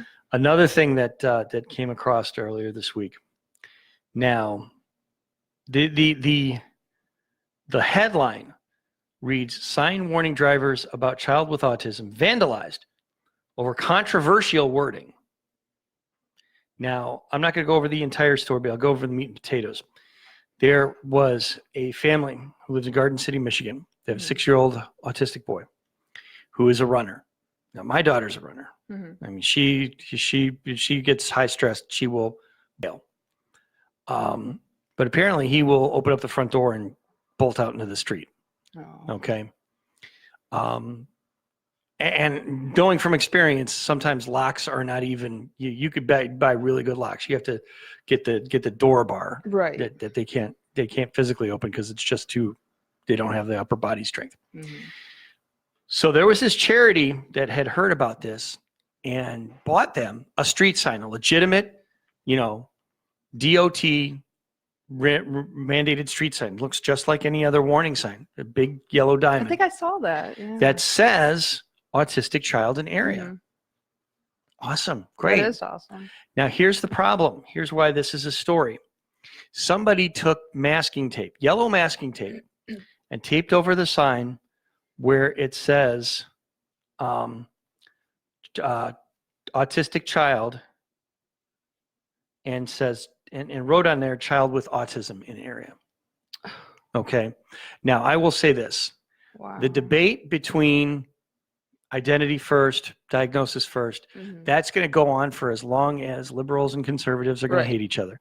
That's one of those things that you're going to come on one side of the fence or the other. Okay. Mm-hmm. I've always been an identity first person myself. Okay. I've always believed that you can't, if you're going to, if you are a special needs parent or you are somebody who is on the spectrum, you can't let the diagnosis define you. Right. You define how you've come through with it. So I think that, I don't find it to be controversial wording because people, it says the same thing, but there are people who are so passionate about it where it's like, I don't have an autistic child. I have a child with autism. You have people that are on the far left and the far right that if you say something about a hot button topic, they'll get triggered and they'll lose their shit. Okay. Here's the problem that happened. It was masking tape. This was a reflective sign. Wow. So in the daytime, you can read the sign, but at night you cannot because it's just a taped over sign. So people driving through cannot see what that sign says. Wow. What we're missing out of this, the big story, they got a sign. Yeah. They got a sign. I want a sign. That's awesome. I want a sign on Pearl Road. I don't think my daughter will have the gumption to run all the way out to Pearl Road, but I want a sign anyways. Yeah. That would be great. I think, that, again, awareness is awesome. Absolutely. So that, those were a couple of the things that I saw. I had, I was, this was a fun week. This Parenting 101. My daughter broke her ankle yesterday. Right. She went to a trampoline park yesterday. And apparently, as I've been told, because I was getting ready for work, apparently what had happened was she had she got in the socks on, she was ready to bounce. She jumped on one trampoline. She has a miniature trampoline at home, but this trampoline has very little give. It's more for just, sensory seeking. These trampolines you are meant to, touch the ceiling with. So she bounced and she bounced and she got to the edge and she got her foot stuck in the edge. Oh. And that's how she broke her ankle. We thought it was swollen. We thought she just twisted her ankle, but we took her to the emergency room and they x-rayed her. There was really the coolest thing. When I twisted my ankle, they had to wheel me all the way to the emergency room. I had to get off the bed, get on the slab. And with one foot not working, that's always the hardest thing. Right. They actually brought the x-ray machine into the room. Really? I thought that was like, where was this when I screwed up my ankle? Yeah, exactly. She was a trooper. At first she didn't want anybody going anywhere near her foot. But now she's convalescing at home. And it's the hardest thing because she's a very active girl. She wants to get up. She wants to go sit in the living room. She wants to run around. She wants to play for at least, she's got an appointment Wednesday for orthopedics to take a look at it and find out what's going on. But in the meantime, she's got to stay in bed. And, as a 7-year-old little girl, it's in the summer and the weather's getting nice. And I'm enjoying the playground. I do not want to stay in bed. So, this is I was talking, we were talking off the air about my son's nose surgery. Mm-hmm. And that's nothing. That's a nose. You want to go outside and play, just, guard your face.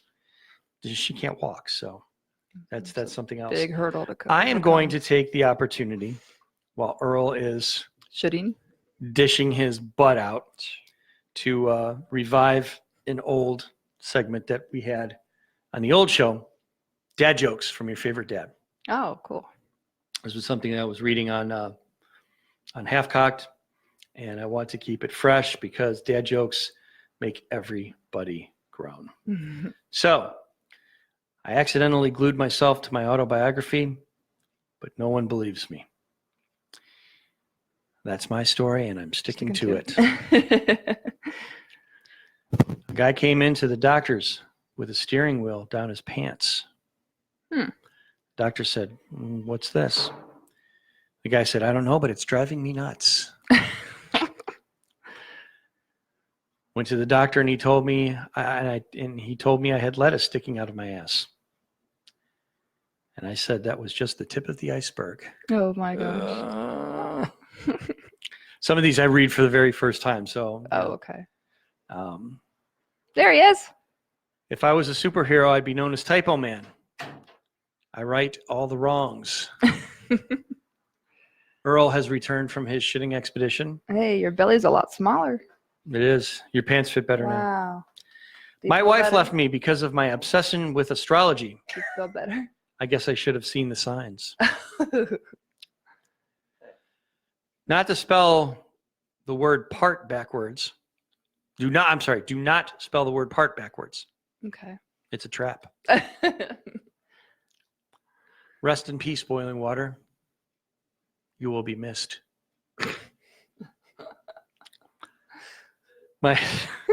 This one you have to be watching the news to get. So hopefully you'll catch up here.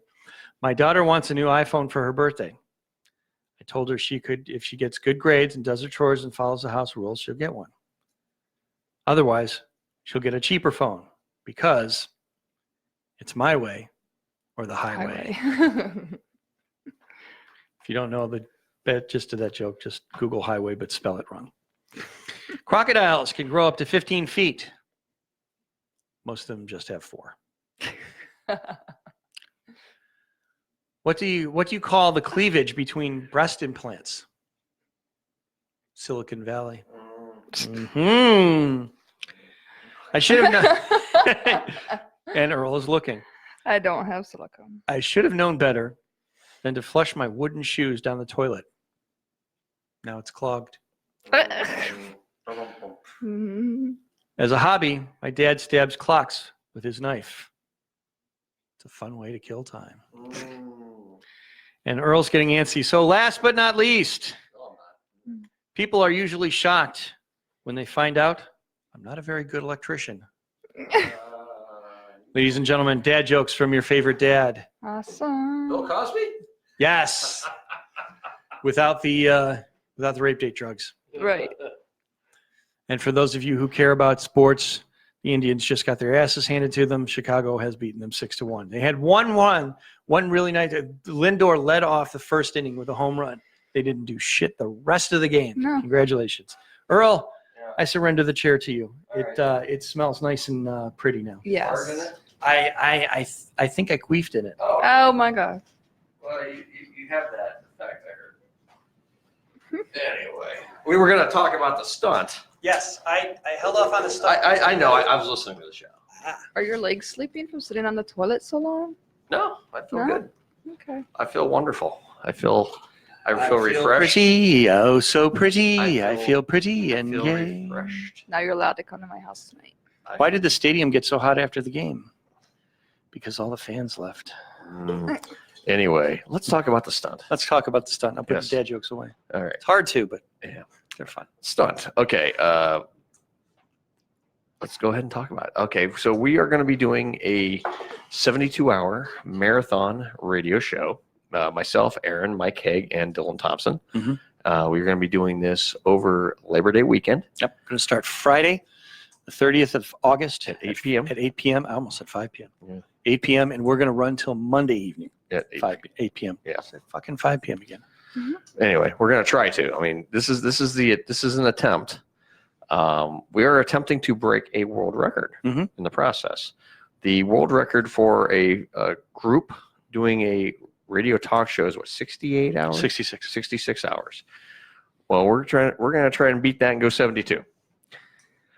And we're doing this all for a good cause. We're going to do this for charity. We're going to do this for a charity called Kids Crushing Cancer. Excuse me. And we're doing this to help out. You know, we're going to try to raise money for this good cause. And it's one thing we here at this station, especially a lot of internet radio stations. I can't speak for others. Everyone. This is a struggling business for a lot of us. Okay. I'm a member of a Facebook group. It's internet radio station owners, and all the owners are trying to figure out how to get more listeners, how to get more numbers, how to get more revenue in. And what I want to do, instead of focusing on what we can do for us, what can we do for somebody else? Sure. Right. We're in a fortunate position here. Okay, we have we get enough money that comes in that helps offset a lot of our expenses. Okay, our expenses aren't that bad here. Okay, so we can afford to operate, but we want to do something to show support for our community. Right. A lot of people in this area, and let's just be honest, people, what do you do radio at? SKO Radio Network. Never heard of it. Well, that's the thing. You got to put yourself on the map. And we're doing this to not only help others, but we're also doing it for awareness of our station. Let people know we're here, and we're here to help our community. We're here to entertain because we all have a passion for this. Like I said, with internet radio, most people are coming. This is not a paying job where like you listen to your terrestrial radio. That is a paying job for those people. Okay, we do this because we love entertaining people. Right. We love giving back to our listeners. We love doing things for our community. So we figured, let's get our name out there and let's give back to the community. So we figured, okay, let's do something. Let's do a marathon and let's figure out a just worthy cause.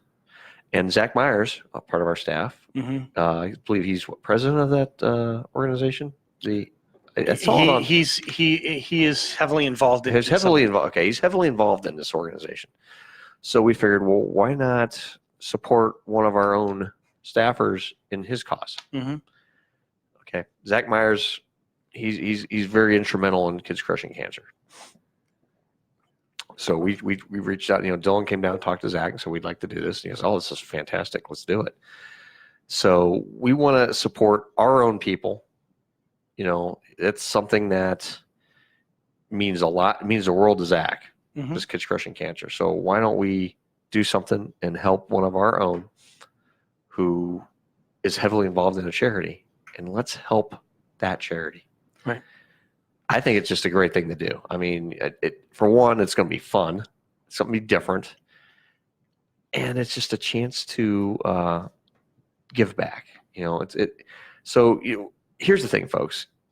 I'm sure a lot of people are listening going, how can I help too? It's real easy. You can go to our website. You go to where it says the stunt. There's a link. There's a link. Upper right hand corner. Upper right hand corner. It's literally just says the stunt. Yeah. You click on the stunt and it'll take you to the page and it'll tell you about how to donate. We have a PayPal set up. You can send money to we set up through the station, and 100% of the proceeds that we generate off of this donation drive, SKO, myself, Aaron, Dylan, Mike, none of us are taking a dime. We are doing this on our own time. The station is not going to profit off this thing. 100% of the money is going to go to kids crushing cancer. And I think that's just a wonderful thing. It's something we can give back. And all we're giving is 3 days of our time. And our sanity a little bit, but 3 days of our time. What's left of it. Yeah. But that's the thing is, and the other thing is, after it's all said and done, we look back and go, we did that. We did that. We did that to help them.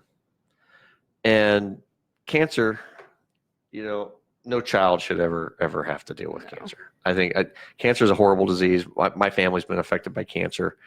I lost my grandmother and my mother to cancer. And they were, of course, in their mid to late 70s. They live their lives. These kids, they're innocent. They haven't had a chance to live their life.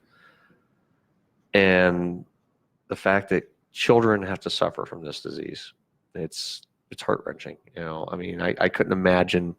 I'm very fortunate, very blessed to have healthy children. But cancer can get anybody. I mean, it could get any of us tomorrow. We'll just never know it. There's so many things out there that cause cancer. You hear about it all the time. Coffee causes cancer. The air you breathe causes cancer. I mean, everything causes cancer today. Let's just be honest, folks. Everything causes cancer. But for these kids who could be more than just a few years old, even newborn, kids should never have to fight this. Right. Really. And that's for sure. The fact that there's a lot of brave kids out there that are braver than any of us living with this on a daily basis, and a lot of them not winning the battle. And those families are, devastated. They lose their young child, and this deadly disease. And you know, it's we want to give back. We want to, if we can do something to help, you know, help this in any way, you know, if we can help one child, we did our job. Mm-hmm. You know, that's how I feel about it. If we can help one child, we did our job. And you know, from the bottom of my heart, you know, it tears me up inside to even think about these kids dealing with what they do. And there's a lot of brave kids out there. They're very strong. Mm-hmm. They're very strong, and they're stronger than a lot of us adults would be. Right. Because you know, these kids are like, well, this is life to them. They haven't had opportunity to live and then get it, you know, and they're just stuck with it early on. And you know, thank goodness that there's a lot of good medical technology out there, and they can fight some of this off with the early detection and the right treatments and everything. But for some kids, it's just, you know, you never know. You don't think to go do a cancer screening on a small child, you know. It is what it is. But Aaron, you got anything else to add on this before we go to break? Quite honestly, you really hit the nail on you hit it on a lot of different points there. What we're doing here is, we're going to have a good time. Yes. And you know, we're going to, you know, we're going to be locked in a room with each other for 3 whole days, and you know, there's a very good chance that people are going to know our names afterwards. There's a very good chance that, you know, we're going to be etched in the annals of history forever because of this. Or there's, you know, you're going to open up a Guinness World Record book and you're going to see our names in it. Yeah.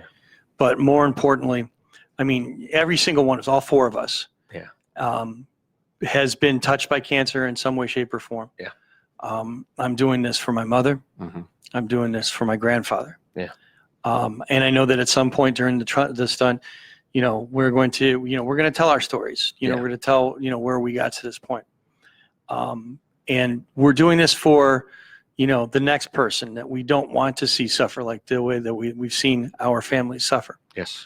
So, you know, that's why we wanted to do this. This is, when you get in a position like we are, where, you know, people listen to you and people hang on your word and they're entertained by you. And, you know, we often joke about, you know, coming on here on a Friday night and becoming internet famous.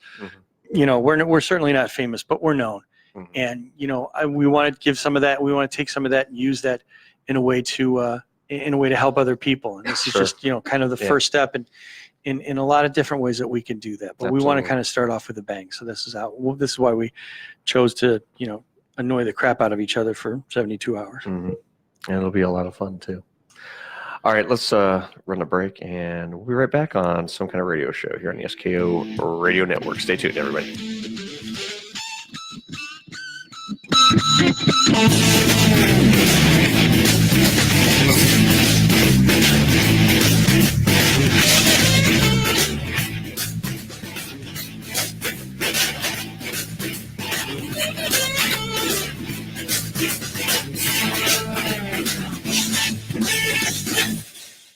Hi there, Aaron Kaback here from the Half-Cocked Radio Show. But I'm also the program director here at the SKO Radio Network. Part of what that entails is spearheading the new music, new attitude movement here at the station by providing not only the best new music that I can find, but also some of the best from the 70s and beyond. I think you're going to like what you hear because a lot of thought and hard work went into building this library for you, our faithful listeners. But it doesn't stop there. If there's anything you think should be added to the SKO library, drop me a line on my Facebook page. Just go to facebook.com/Aaron the Voice, no spaces, and let me know what you'd like to hear. Welcome to the new SKO Radio Network. New music, new attitude.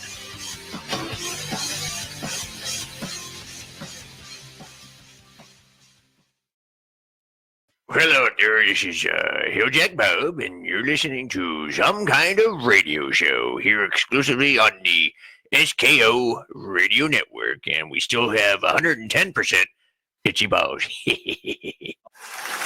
Let me just say one thing about Paul Schaefer and the band.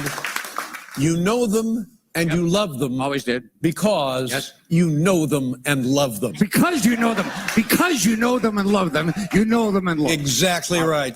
That's my kind of logic. A week from today, I think. What is the date today? Is today the 4th? Yeah. So I guess. No, the 3rd. Today's the 3rd. 3rd. So about a week from today, maybe 9 days from today. Okay.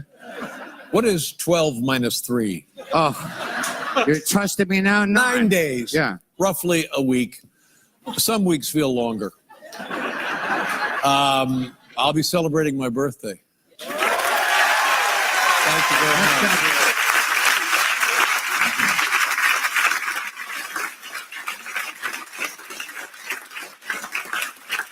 I will be 67 years old. 6'7". 67 years old. 6'7", we say in show business. You'll be 6'7". Wow. Now, the only reason I bring this up, well, there's many reasons, but a reason for bringing this up is when Paul and I started together doing this show, and then we used to have another show at another network over there at NBC. Yeah. I was 34. 34. So if you figure that up, roughly, I have spent half my time behind this desk. Fantastic. Yeah. And more importantly, no, come on. But it is fantastic. That kind of a. I mean, you don't. Nobody does that. Nobody does. Yeah, really. Well, you've been there. More importantly, that means I spent half my life in makeup. Well, that's. Listen. Somebody cares. Yeah, that's all. And talking to lovely actresses. Yeah. Here at CBS, Paul and I have done 4,014 shows. 4,014 shows. 4014. That's here at CBS. Here at CBS. Yes. I'm begging you to stop applauding every single entry in this list. Until, You're going to be exhausted. Please withhold. You're saying please withhold. When we were at NBC, we did 1,810 shows. Okay. You know what that is? That's a total of, well, you count the morning show. How many morning shows were there? 90. Okay. So that brings a total of shows that Paul and I have done together for 34 years. Well, and then we did for 4 years, Paul and I had a very popular show in Ecuador. Well, that was, yeah. But that, we don't talk about that. No, we don't. Because there were certain things. Yeah. You can't refer to. No. And then you were not part of the morning show. I wasn't on the morning And show. why is that? Couldn't get up that early. Couldn't get up that early. That's not the point of what you were That's not the point, no. What were you... So anyway, what this represents in 34 years, 5,914 shows, almost 6,000 shows, ladies and gentlemen. That's fantastic.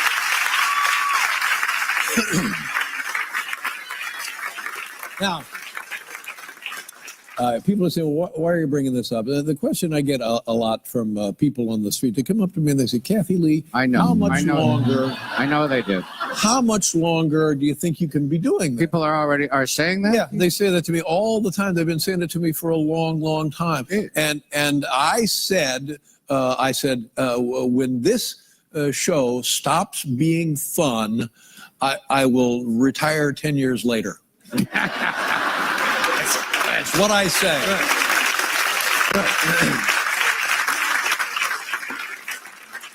But you can't help but think about the passage of time. It happens to all of us. It's the way of life. And now I'm going to tell you a little story.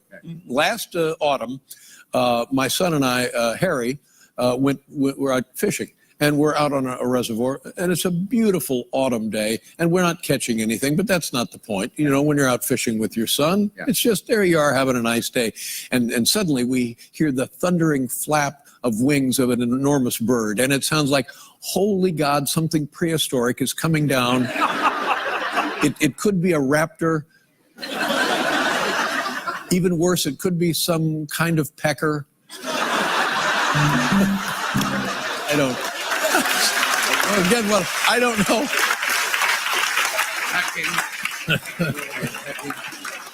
Anyway, so my son loves birds, and he has his camera with him, and he says, here, row the boat over there, let me get a shot of the bird. Okay, so here, I don't know if I showed this at the time, but there's the bird. Look at that.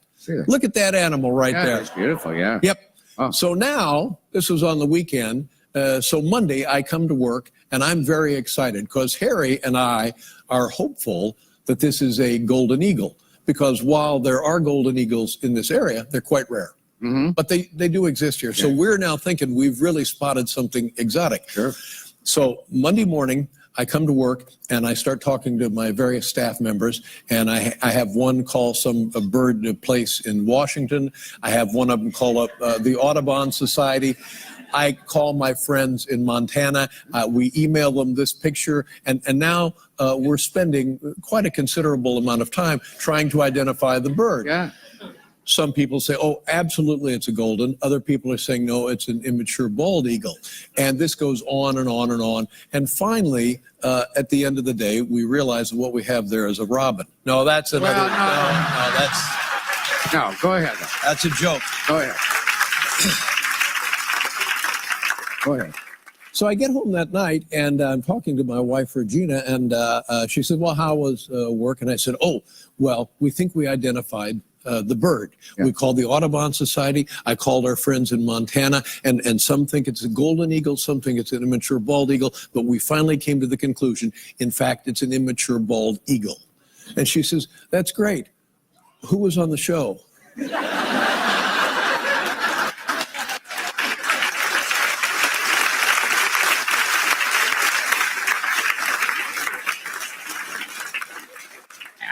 I said, I don't remember. So that's when I started thinking in terms of how long does a guy want to do a TV show? If you spend most of your day trying to ID birds, should you really be running a network television program? So I said to my son, Harry, 2 months ago or so, I said, you know the cliche when somebody retires, well, spend more time with my family. Right. And it's a lovely sentiment, but you know, it is such a cliche that it almost makes you laugh. So I was goofing around with Harry, and I said, Harry, what if I retire? Why would you retire? And I said, well, because then I would be able to spend more time with the family. And Harry looked at me and said, which part of the family? So, with that vote of confidence, earlier today, the man who owns this network, Leslie Moonves, he and I have had a relationship for years and years and years. And we've had this conversation in the past, and we agreed that we would work together on this circumstance and the timing of this circumstance. And I phoned him just before the program, and I said, Leslie, it's been great. You've been great. The network has been great, but I'm retiring. This is really? Yep. This is true. You actually did this? Yes, I did. Wow. Well, do I have a minute to call my accountant? Because So it's. I just want to reiterate my thanks and for the support from the network. All of the people who have worked here, all of the people in the theater, all the people on the staff, everybody at home. Thank you very much. And what this means now is that Paul and I can be married.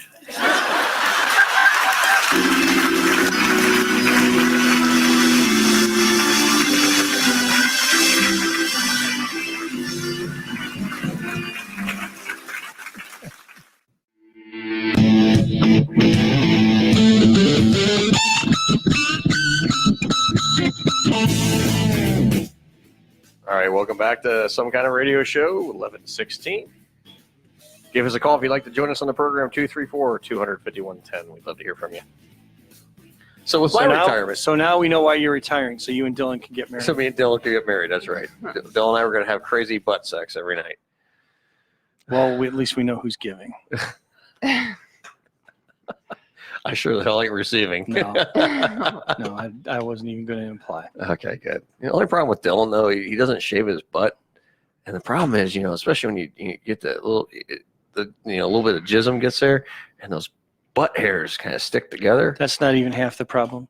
If he's not shaving his butt, then the bigger problem is you get stuck with bug nuggets. Oh yeah. Oh, that's even the worst thing. That's rough. That's rough going in. That's when you rough have to go going past in. the bug nuggets. Yeah. Then I told myself, maybe you should try doing an enema before.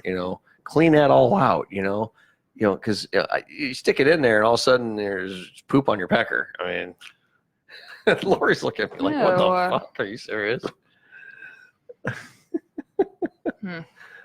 Interesting. I'm just saying. It's just what I've heard. He gets himself a butt comb, then he'd be all right. I heard. I told him, he should try crimping his butthole hairs. Mm. Yeah, that'd be kind of a neat look. Crimped? What do you think? A little crimp the butthole hairs? He can barely fit into his man panties now. You want to make it worse? I don't know. I was just trying to think of how can he make it stylish? I mean, this is Dylan we're talking about. You want stylish out of the kid? Forget about it. I mean, this is the same kid who had his nose hairs waxed. Oh God! You remember that? Jeez. He went. This is a true story. And he bragged about it. And he bragged about it. Like this was a thing to be proud of. I'm out and I'm proud. I got my nose hairs waxed. I'm like, no. He went to a manscape grooming thing. Okay. And he went and got I think he got a mani-pedi, and he got his nose hairs waxed. And he bragged about it for weeks. Like, oh, I'm breathing the best I have in my life. I was like, dude, you wouldn't have had your nose hairs waxed? It's not as bad as much as a mani-pedi, but God, you had your nose hair waxed? He goes, oh yeah, man. Oh, I'm breathing so good. I was like, oh, great. But you need those nose hairs. Oh, he's trying to tell me because you lose your nose hairs traps allergens. Right. Mm-hmm. Well, he's trying to say now that the allergens are in his nose, he breathes better. I don't think so. Yeah. Yeah, so he can breathe in more allergens. Exactly. Right. And be miserable. Yeah.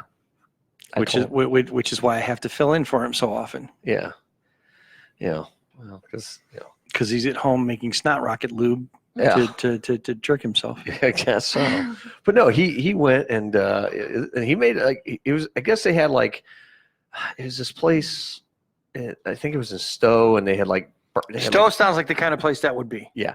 He bragged about it because they served barbecue and they served liquor during this. I was like, well, yeah, they got to get everyone liquored up to even think about doing that. He's like, oh yeah. Hey, Earl. Yeah. Earl, I got a great dude.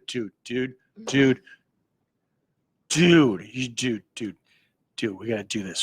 Check this out. There's a girl over there. You know what she does? This is I'm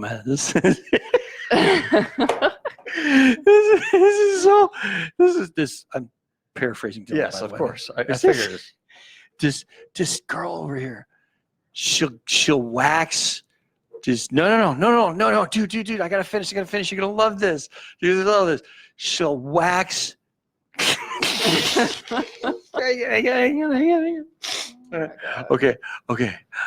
Okay. She'll wax. Yeah, I know. Hang on. Oh man, barbecue. It tastes better twice. Anyway, she will wax your nose hairs. Isn't that cool? Dude, we gotta do it, Earl. Come on, we gotta do it. Oh no, here's the thing. When he actually did it, he just went ahead and did it. He didn't tell me he was gonna do it. He told us after the fact because he didn't want made fun of. I was like, oh dude, well, I'm still gonna make fun of you. Too late. I'm already making fun of your dumbass. And I've been making fun of him for that for over a year now. And it was like last summer. He's like, oh yeah, I went and got my nose hairs waxed. And I was like, did you get the mani-pedi? Oh yeah, I got my nose hair waxed. Dude, who does that? I mean, I've seen videos. They stuck the fucking popsicle sticks in your nose with the stuff, and then they put the wax in there with it, and they leave it sit until it hardens, and then they twist it and pull. Fuck that. Yeah, exactly. I'm like, dude, that doesn't even sound like even remotely. I says, how do you? That would suck, man. You got to breathe through your nose or your mouth the whole time. He goes, well, yeah, but dude, you want 2 popsicle sticks in your fucking nose and They're gonna stick this wax shit in there, and then just It's coming from the kid who usually has the entire popsicle in his ass. So. Yeah. His eyes had to have watered so bad. I couldn't imagine. Well, if he was liquored up, it wouldn't have mattered. Yeah. I mean, I could see drunk Dylan like this. Okay, so I give you a choice right now. You have happy ending, or I wax you nose hairs. Oh man, boy, I tell you what, that nose hair, dude. I mean, is there any happier ending than having no hairs in your nose? I mean, seriously, what would be better than that? It's like going back to your childhood. It's like being a toddler again. Yeah. But seriously, next time he's in here with you, ask him about getting his nose hairs waxed. Ask him how great he breathes. I mean, he'll tell you the whole story. Next time he's in here with you. I'm getting the sensation that if I let Smash Dylan become a regular character that we do, yeah, I will not hear the end of it. That's going to be like a topic of a management meeting. So, yeah. First item of our meeting here, or I'm sorry, hang on a second. So this is the first thing we got to talk about here. Hold on. Hi, Munchie. You guys do. Oh shit, the child is here. She's heard worse. We're talking about drunk version of Dylan.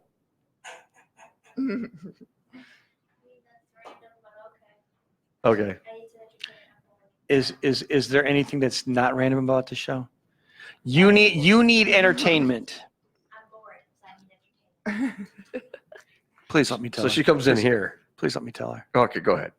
You need entertainment? Go take a shower. There's a sink in the bathroom. What do we used to call that? What? Horse bath? Yeah, hoe bath. Hoe bath? Why are you disrobed? Oh, you're putting stuff on. Yeah. Granny bath. She's got this look on her face like, what are you guys making me do? Lori, when you get home, here's what you do. You turn on the water. You don't just stand in the shower. You actually turn on the water. Okay. I don't want to take a shower. Do you? You don't smell like it. Be nice. Hey, Lori. I'm just messing with you. Oh. Teenage angst. I'm just teasing her too. I didn't want to say this with her in a room. As soon as you said that and she pulled that face, I was like, holy shit, Deb Jr. Oh, yes. It's like she pulled that face. I'm like, that look is familiar, isn't it? She's back. Yeah, that looks familiar, isn't it? It is. It absolutely is. That face came back to haunt.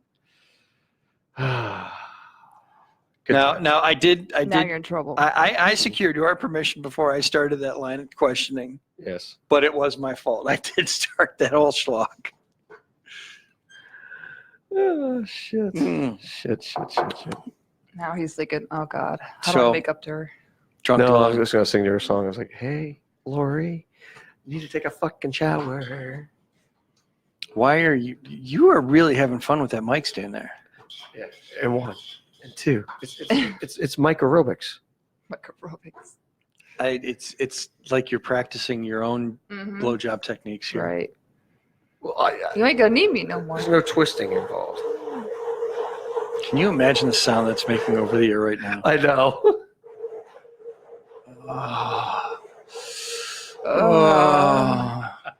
What's worse, he's making both of us moan at the same time. I know. How would you figure he did? How do you figure he's pulling that off? Just imagine the sound. 2 in the pink, 1 in the stink. Neapolitan ice cream. Neapolitan ice cream. There you go. We just had some Neapolitan the other day. Yeah. I was like, ooh, I'm not like around like that. Like, oh, Jesus. Mike looks at me and goes, what the fuck? But yeah, drunk Dylan. No, yeah, but you were saying, like, I could imagine Dylan, let's just visualize our last meeting we had. Dylan was at the whiteboard, and we're all sitting down. And Dylan's writing on the whiteboard. Mm-hmm. Okay, so let me tell you guys about. I tell you what, his handwriting would probably improve if he was smashed. Yeah, it probably would. I still look at that whiteboard and I'm like, I have to think back to what he was saying at the time when he wrote this because I have no fucking clue what it says. It's not good. It's not good. Dylan has a handwriting of a doctor, more like probably a proctologist. He has the handwriting of a doctor with Parkinson's disease. Yes. Michael J. Fox could write better. Yeah. And be a proctologist at the same time. And be a proctologist, right? Because as we know, yeah, he's the receiver. Yeah. Dylan is the proctologist of SKO. You go into his office like, no, you check me. Go ahead, find my prostate. I'll give you a clue. It's way back there. What was that movie? God, what the hell? Milking the Prostate? Yes. That was Road Trip. Road Trip, yes. Because it was Sean William Scott. Yep. Yeah. It's like Breckenmeyer. Yeah. Yep. Yeah. And he got into that after that. Oh, harder. And he found himself a med student. Yeah. You sure you want me to use 2 fingers? Yeah, better safe. Should use 3. I'm thinking to myself, when I have a really bad itch and I need to go knuckles deep, I don't know. No. I'm not fisting it. I'm not going in there looking for stuff. Yeah, apparently, because he's all bent over. He'd love to get his. Well, they were trying to make money in this movie, and you wanted help getting it. He wanted help getting it up, so the nurse milked his prostate. It's because he said, "Why we have a procedure called milking the prostate?" Ooh, let me try that. And he got off. She's got she's got in a white nurse's uniform. I was like, oh yeah. And she's in there. She's got her gloves on. She's like going, just getting lubing it up, and she's like, just like, all right, whoop, and he's like, what's the fun part of that scene is when Breckenmeyer comes to the counter. He has his cup, barely like an eighth full of jizz, and Sean William Scott comes back with 1, 2. 3 cups, and gets a high five from the girl behind the counter. Like, wow, that's impressive. That's like, think back to the Ryan Reynolds movie, Van Wilder. Yeah, when they had the dog with the very enormous nutsack. Yes, and then they got him to jizz into all those donuts. Yes, and this nutsack was really small. Yes, I'm thinking, you let that much jizz go. Yeah, and you're going to have to get used to walking without your nuts between your legs. Yes. This is what the show is degraded to. We are now talking about jizz and nutsacks. Well, it's the 11 o'clock hour. This show we should rename this show. We can rebrand this show. Yeah. The Jizz and Nutsack Show. The Jizz and Nutsack Show. Yeah, you let me find your prostate. Here's the fun part. Which one of us? Whoa. I heard. Yeah. That's where I'm like, you want to milk my prostate? Yeah. You're a brave woman if you want to stick your fingers up my ass. You complain about the smell in there. That's going to be on your hands for a while. Yeah. I'll use a glove. What I'm trying to there's not enough protection in the world. What I'm trying to figure out, which one of us is jizz and which one of us is ball sack. I don't know. Could go either way. Tight fight. You could go either way. Kind of prefer my pink tacos, thank you. Let's take our final break of the night, shall we? Let's take a break before we really degrade ourselves. Yes. All right. You listen to Some Kind of Radio Show here on SKO, and our final clip from David Letterman. There we go. We're right back.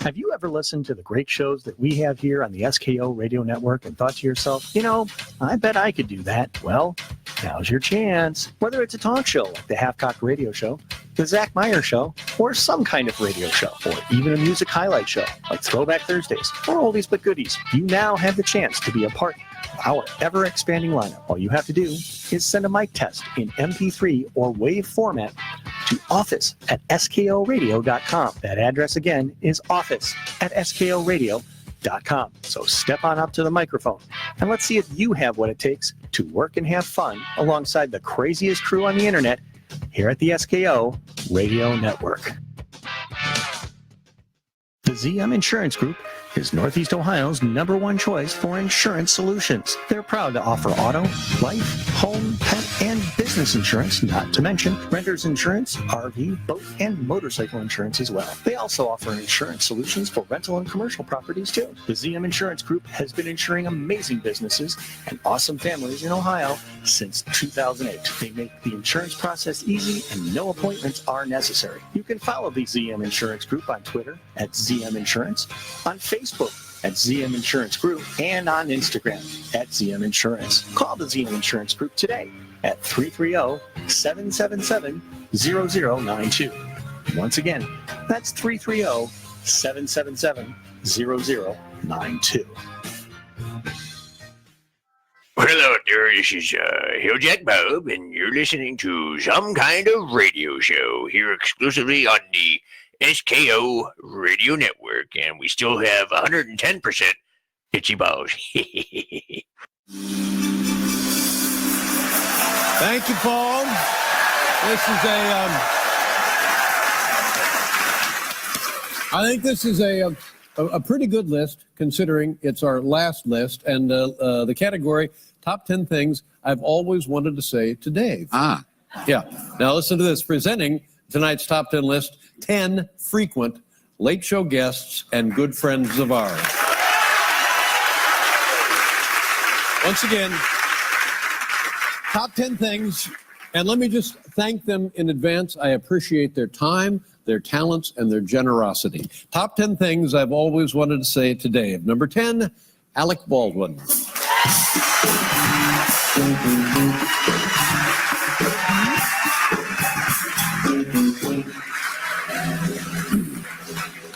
Of all the talk shows, yours is most geographically convenient to my home. Thank you, Alec. Thank you. Number 9, Barbara Walters.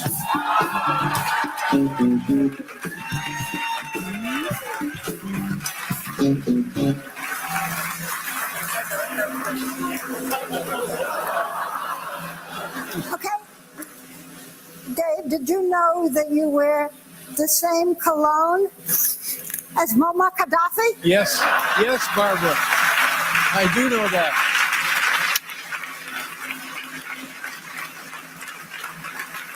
Number 8, Steve Martin.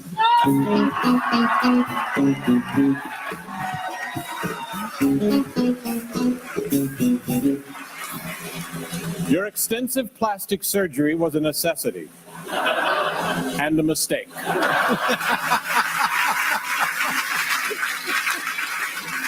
Well, number 7, Jerry Seinfeld.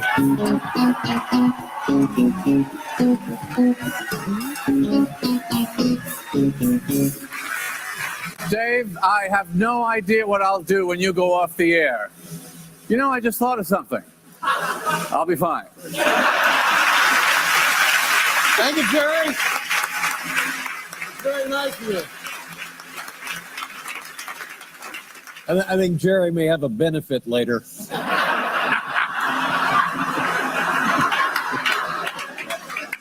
Number 6, Jim Carrey.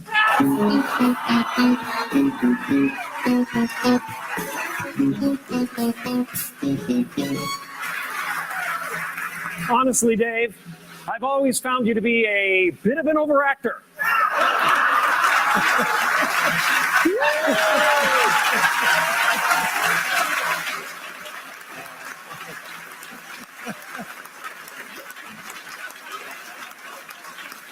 Number 5, Chris Rock.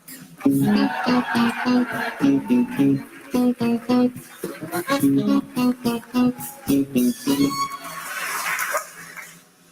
just glad your show is being given to another white guy.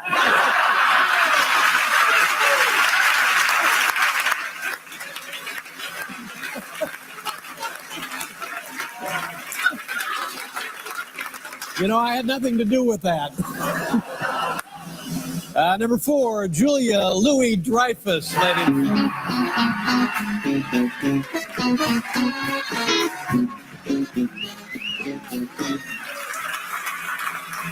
Thanks for letting me take part in another hugely disappointing series finale.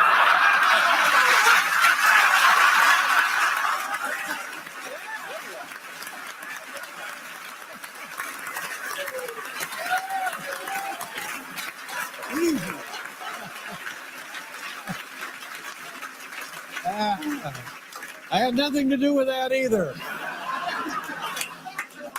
Number 3, Peyton Manning.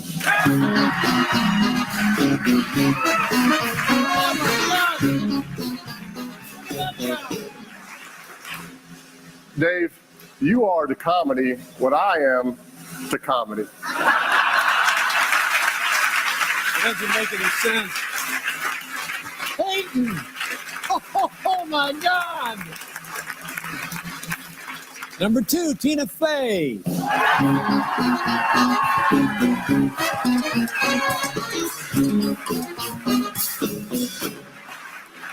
Thanks for finally proving men can be funny.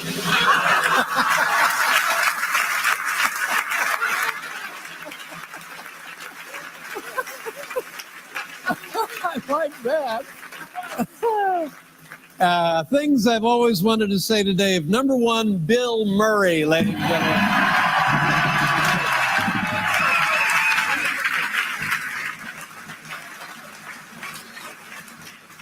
Dave, I'll never have the money I owe you. Oh, no.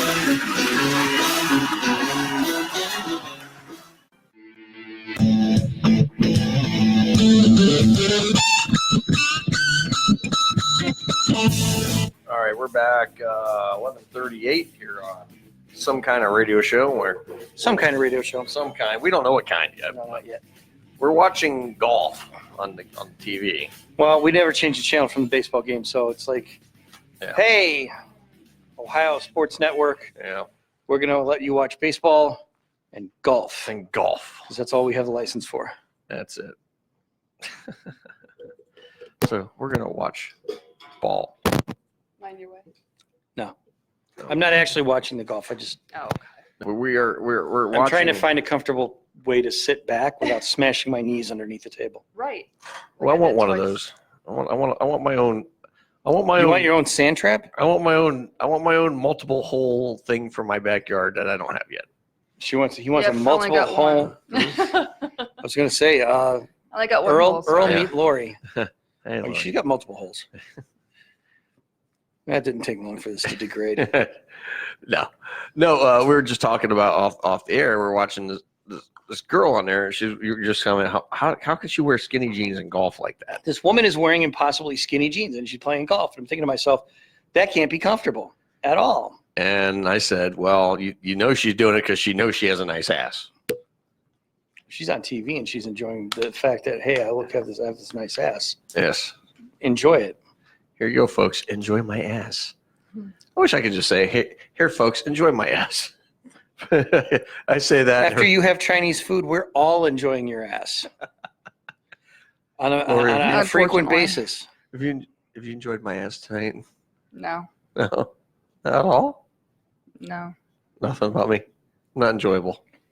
And just think, you get to enjoy that ass till death do you part. Plenty of Febreze. Plenty. She's gonna start putting like essential oils up in there. Make it start sounding peppermint. Just do. The fuck? I don't know. Stepping on my cord. I'm stepping on my I'm cord. gonna have Febreze in every single room. Of the house. She's like prepared. Mm-hmm. You know, breathing in too much Febreze causes impotence. You know. I'm walking proof of that. Because, in my 30s, I huffed everything. A couple of days ago, I walk into the bedroom, like, what did Tiny do in here? It fucking smells like shit. So I'm looking all over the room for shit. What did Tiny? Her My dog. Okay. Like, where did he shit at? This is a nickname for Earl that I do not want to know the backstory for. And here it was him when he took a Hey, shit in the Tiny, are we doing bathroom. scores next week? We are, and you're not allowed to call me Tiny. It's like, oh, that was me. I'm sorry in the bathroom. I'm like, oh my God, it's awful. My shit's not that bad.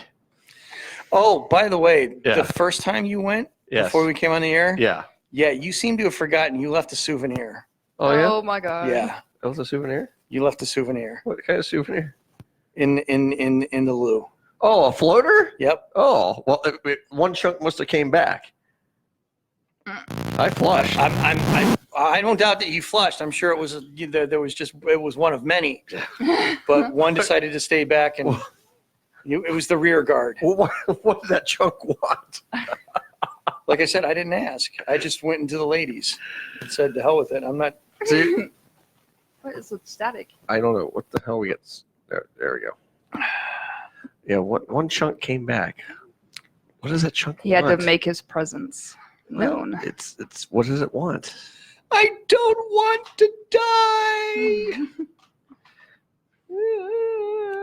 Actually, I think it looked up and said, "Hey, where's Dylan?" Poor Dylan. Gosh. Why? It came back and said, "You know, I can't go down there. It smells like Tony." Oh, man. See, now here we go. I think it's going to be now, Jimmy Hanlon's pants. You know, he makes his presence known. She's making her presence known with her That's pants that too. same woman I told you. I'm like, you're just watching this to look at her ass, aren't you? No, I'm watching it for the. I'm looking at her face and I'm like, okay, who goes to the golf course with that much damn makeup? That much makeup and eyelash extensions. Right. I mean, tell me that's not. I mean, obviously, that's a lot of work to get like that. Is she a porn star?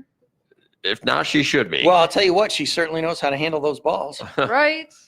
Cha-ching. Yeah, I mean, she's got more makeup on, like those eyelashes. I mean, you can tell She looks like she got makeup tips from Tammy Faye Baker, for God's sakes. Stoink. She hits the golf ball better than I do. She has nice form. I'll give her that. Yeah, she can definitely. I mean, she looks like she plays professionally. Yeah, she probably does. So at least a club pro. You know? She hits it better than him. Yep. And she's playing with nail extensions. Did you see that? Yeah. Yeah. She's got nail extensions on. How the hell are you going to grip a golf club? Look at that. Look at her thumb. Yeah. Those are cocaine nails. Yeah. She's Good got. Lord. Yeah, we're watching this golf show on Fox Sports Ohio, and like I said, this is Jimmy Hanlon. I mean, he's well. He's just a good golfer. He's a good not golfer. pro, but he's a good golfer. He's a good golfer. Yeah. Oh, she hit it into the beach. But you know, he always has these women with him when he plays on these shows. Okay. Every show there's always a different hot chick on there, and they all hit the ball better than him. Everyone. Yep. Every one of them. And like this girl, I mean, she's like in skinny jeans and her butt. I wonder if she's got butt implants. No, I saw butt implants the other day. Yeah. Where was I? When we went to Outback. Yeah. I saw this woman walk out of there. When you look at somebody who's just completely disproportionate, Yeah. like you have to know that there's some sort of implantation going on. Mm-hmm. It's like watching Jerry Springer. You don't want to, but you cannot look away. Well, it's like that show we watched the other night. What was that show that you and I watched the other night?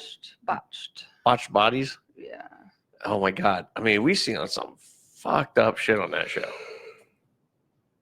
That's where implants go wrong. Well, we were watching in this show, and you can find it on Netflix, by the way. Netflix, right? Mm-hmm. Yeah, and they show every fucking thing. Mm-hmm. I mean, we were watching Vages getting like redone. I was like, what the fuck are we watching? That was in London. Yeah. A lot of uncircumcised gentlemen. I didn't watch that one, thank God. Mm-hmm. I didn't want to see that. You watched it though. You made me watch you Badges. I made you watch Badges. No, you made me watch it. Well, here, honey, let's watch this show. I'm like, does mine look like that? No, yours looks much better than the ones that were on there. Trust me. I don't look at them. Yeah, but run, Hamlin, run your fat ass up there. I actually think those are like. I've been told yours looks like the Venus flytrap from Little Shop of Horrors. Know what you're saying, honey? You said Feed me, Seymour. What looks fake? I said those are like leotard kind of jeggings. pants. Yeah. You're gonna tell me those are jeggings? Yeah. Okay. 18 holes. Yeah, I bet he's been in 18 holes. He wishes he would. Okay, so yeah, she's porn. If Come on, not, honey, what's her name? I don't know. Dixie Normus. Ooh, let me play with your orange ball. Look at the ball at the end of my rod. Orange whip. I bet she wants to give him an orange whip. Mm-hmm. I bet. We just gave a product a free plug on our fucking show. I don't really care. No one knows what we're talking about anyway. Oh, man. 11:47. We're giving color commentary to a golf show. Yes, we're giving color commentary to a golf show. That's just kind of where this show went to. Well, we're making fun of people too. Yeah, it's kind of like the we don't really produce the last hour of the show. We just kind of let it fly. We just open our mouths and let the shit come out. It just all comes out. Oh well, tonight's theme has been kind of like let's make fun of people. You know? Yeah, we really have. It's been kind of like an underlying theme. We've made fun of everybody tonight. Yeah, you did. It's kind of one of those things where it's like we normally have a pretty normal crew. Yeah. And they're usually good about being here. Yeah. This is one of those rare occasions where it's like, okay, everybody just like flaked off. Yeah. Well, Dylan had an excuse. Mm-hmm. Tony not here. He let us know what this week. You do that pretty well. I just thought maybe you missed him or something. No. Under no circumstances. We need to isolate a Tony breathing, and you go put it into a cart.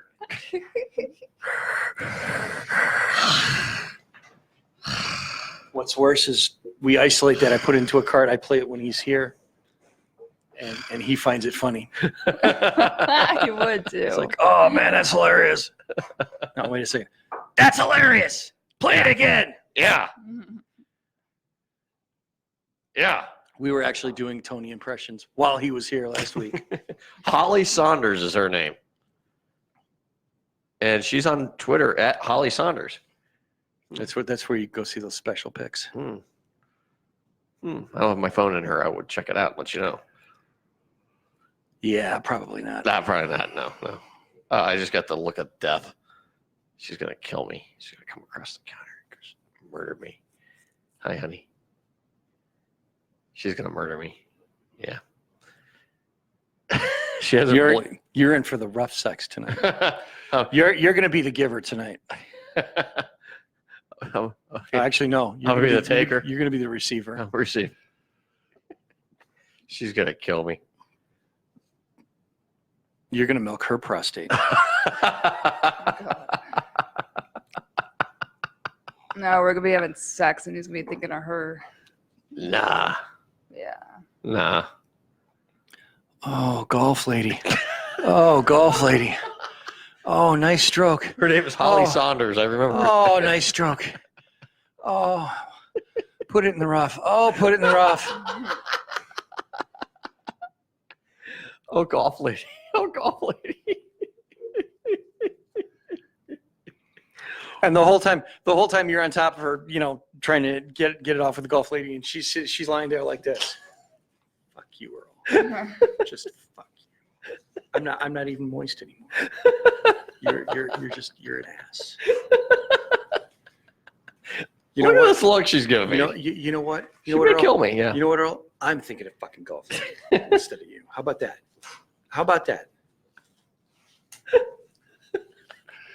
She will be lying there taking it like this, like, fuck you, Earl. I'm thinking about golf lady. We could freeze frame if you need a better freeze. Well, there you go. She did get that little wiggle going. You won't be laughing tonight. Actually, laughing is When you get all he'll be doing tonight. Yes. Because he's going to be doing replays of golf lady. What's worse? Here's the thing. Oh, shit. You guys start to get a little intimate, and you're getting kind of closer that, hey, shall we go upstairs? You're going to be thinking about me telling you about golf lady, and you are going to start laughing your ass off. And that's when she's going to be like, fuck you, Aaron. Fuck you and your golf lady. I'm going to get a text from one of the two of you that I fucked up your night. And I'm going to be like, you better just stay home tonight. Mission Maybe accomplished. I should. I'm dead meat. Might be a smart thing for me to. Oh man.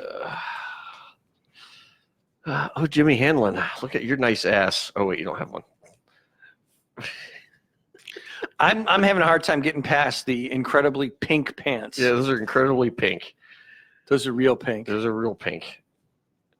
You think he puts 2 in the pink and 1 in his stink? I mean, I think they all go in his pink. they all go in his pink. All 4, full fister. Yeah, he doesn't milk the prostate. The prostate milks him. Oh, He put that ball in the street. Okay, that's how bad he shanked that one. You think he's sitting there going, this guy is like, oh, yeah, she hit the ball. I'm going to give her a lesson. And he's at everything like shit. At least she's on the freaking fringe. She is the Cleveland Indians of golf. No, he is. I'm sorry. Yeah. He is. Right now. I've come together. I've put together a hypothesis. They for the longest time, they played great against AL Central teams. Yes. And crap against everybody else. Yes. And that's how they were able to run roughshod in the AL Central. It's the other way around this year. Mm-hmm. They're doing that. I mean, they smashed Boston. Right. And they're getting eaten up by Chicago. It's funny to watch. She's got a freaking wig on. She got a wig on? That's a wig. I love how she's mounting that flag like it's a stripper pole. She's mounting the flagpole like a stripper pole. She's mounting the cup flag. Wow. Okay. I'll tell you what, I've got enough spank bank for my 18 holes.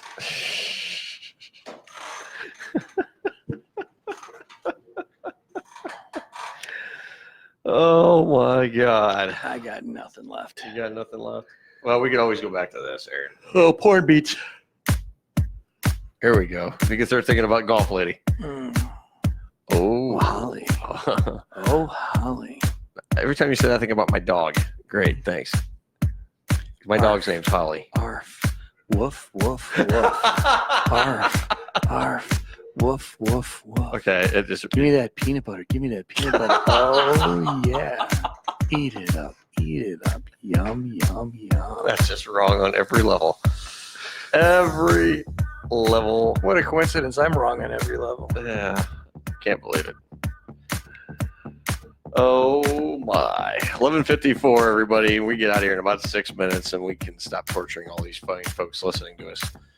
Those of you that braved it out and listened to us tonight, congratulations. You're a champion. You've made history. You've made history by listening to us for all this time. We appreciate you. Because we have to. It might be the last time you hear of Earl. What do you mean? I'm a legend. Not after tonight. Oh, I'm in trouble. Wow, because I was making fun of a. Wow. You weren't making She's fun got of her. she's got quite a jealous streak going. I mean, if I started looking at you seductively, my nutsack could be on the line. And I'm sitting here like this. I'm like, yeah, here, hold my beer. You know, I have never been a jealous woman until I've been with him. I don't know. Oh, okay. I never was. So you're her golden snitch. Apparently. Apparently. What the hell are you playing with over there? So what do you? Not you. What He's am I playing? fidgeting. Oh, man, I'm just tying up little knots here. And that looks like a condom from here. No condom here. You're playing with your condom. I'm playing with my Look. God. These are the wigs that they have out now. Yeah, I know. Does that not look like? Oh, yeah, it looks like a wig. I mean, she's if anything, she definitely has hair extensions. I mean, if not, I can tell you those eyelashes. Well, she took them off her eyelashes and put them on her head. Yeah, well, I can tell you her eyelashes are fake. I mean, I could wear a wig like that and look hot. Actually, doesn't Hamlin look like he's wearing a wig? Hamill looks like he's wearing 2 all beef patties, special sauce, and lettuce cheese. I mean, I think he's got some Grecian formula going there. Something. That's just grease. It's not Grecian. It's just grease. That's just grease. I'm not only a client, I'm also the president. Mm-hmm. Yeah, but I'll tell you what, that looks like a neat place. And a nice swimming pool there. And they're drinking. They got cocktails. How nice. And they're not drinking them, of course, because they just sit there and look at, oh, hey, get these drinks. We're too busy talking about ourselves.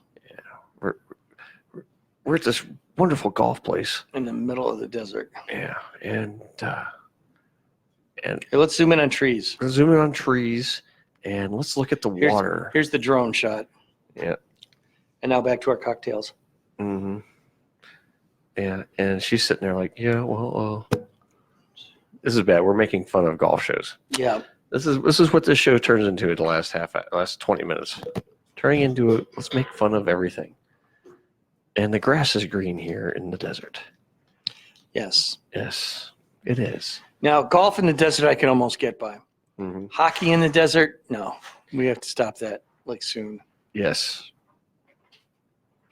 Golf in the desert is actually passable. Wow, she's got a pretty prominent thigh gap there. Yes. She's had a few strokes in her rough. One or two, I'm thinking. I'm sure. She's had a little Harry Hamlin in her.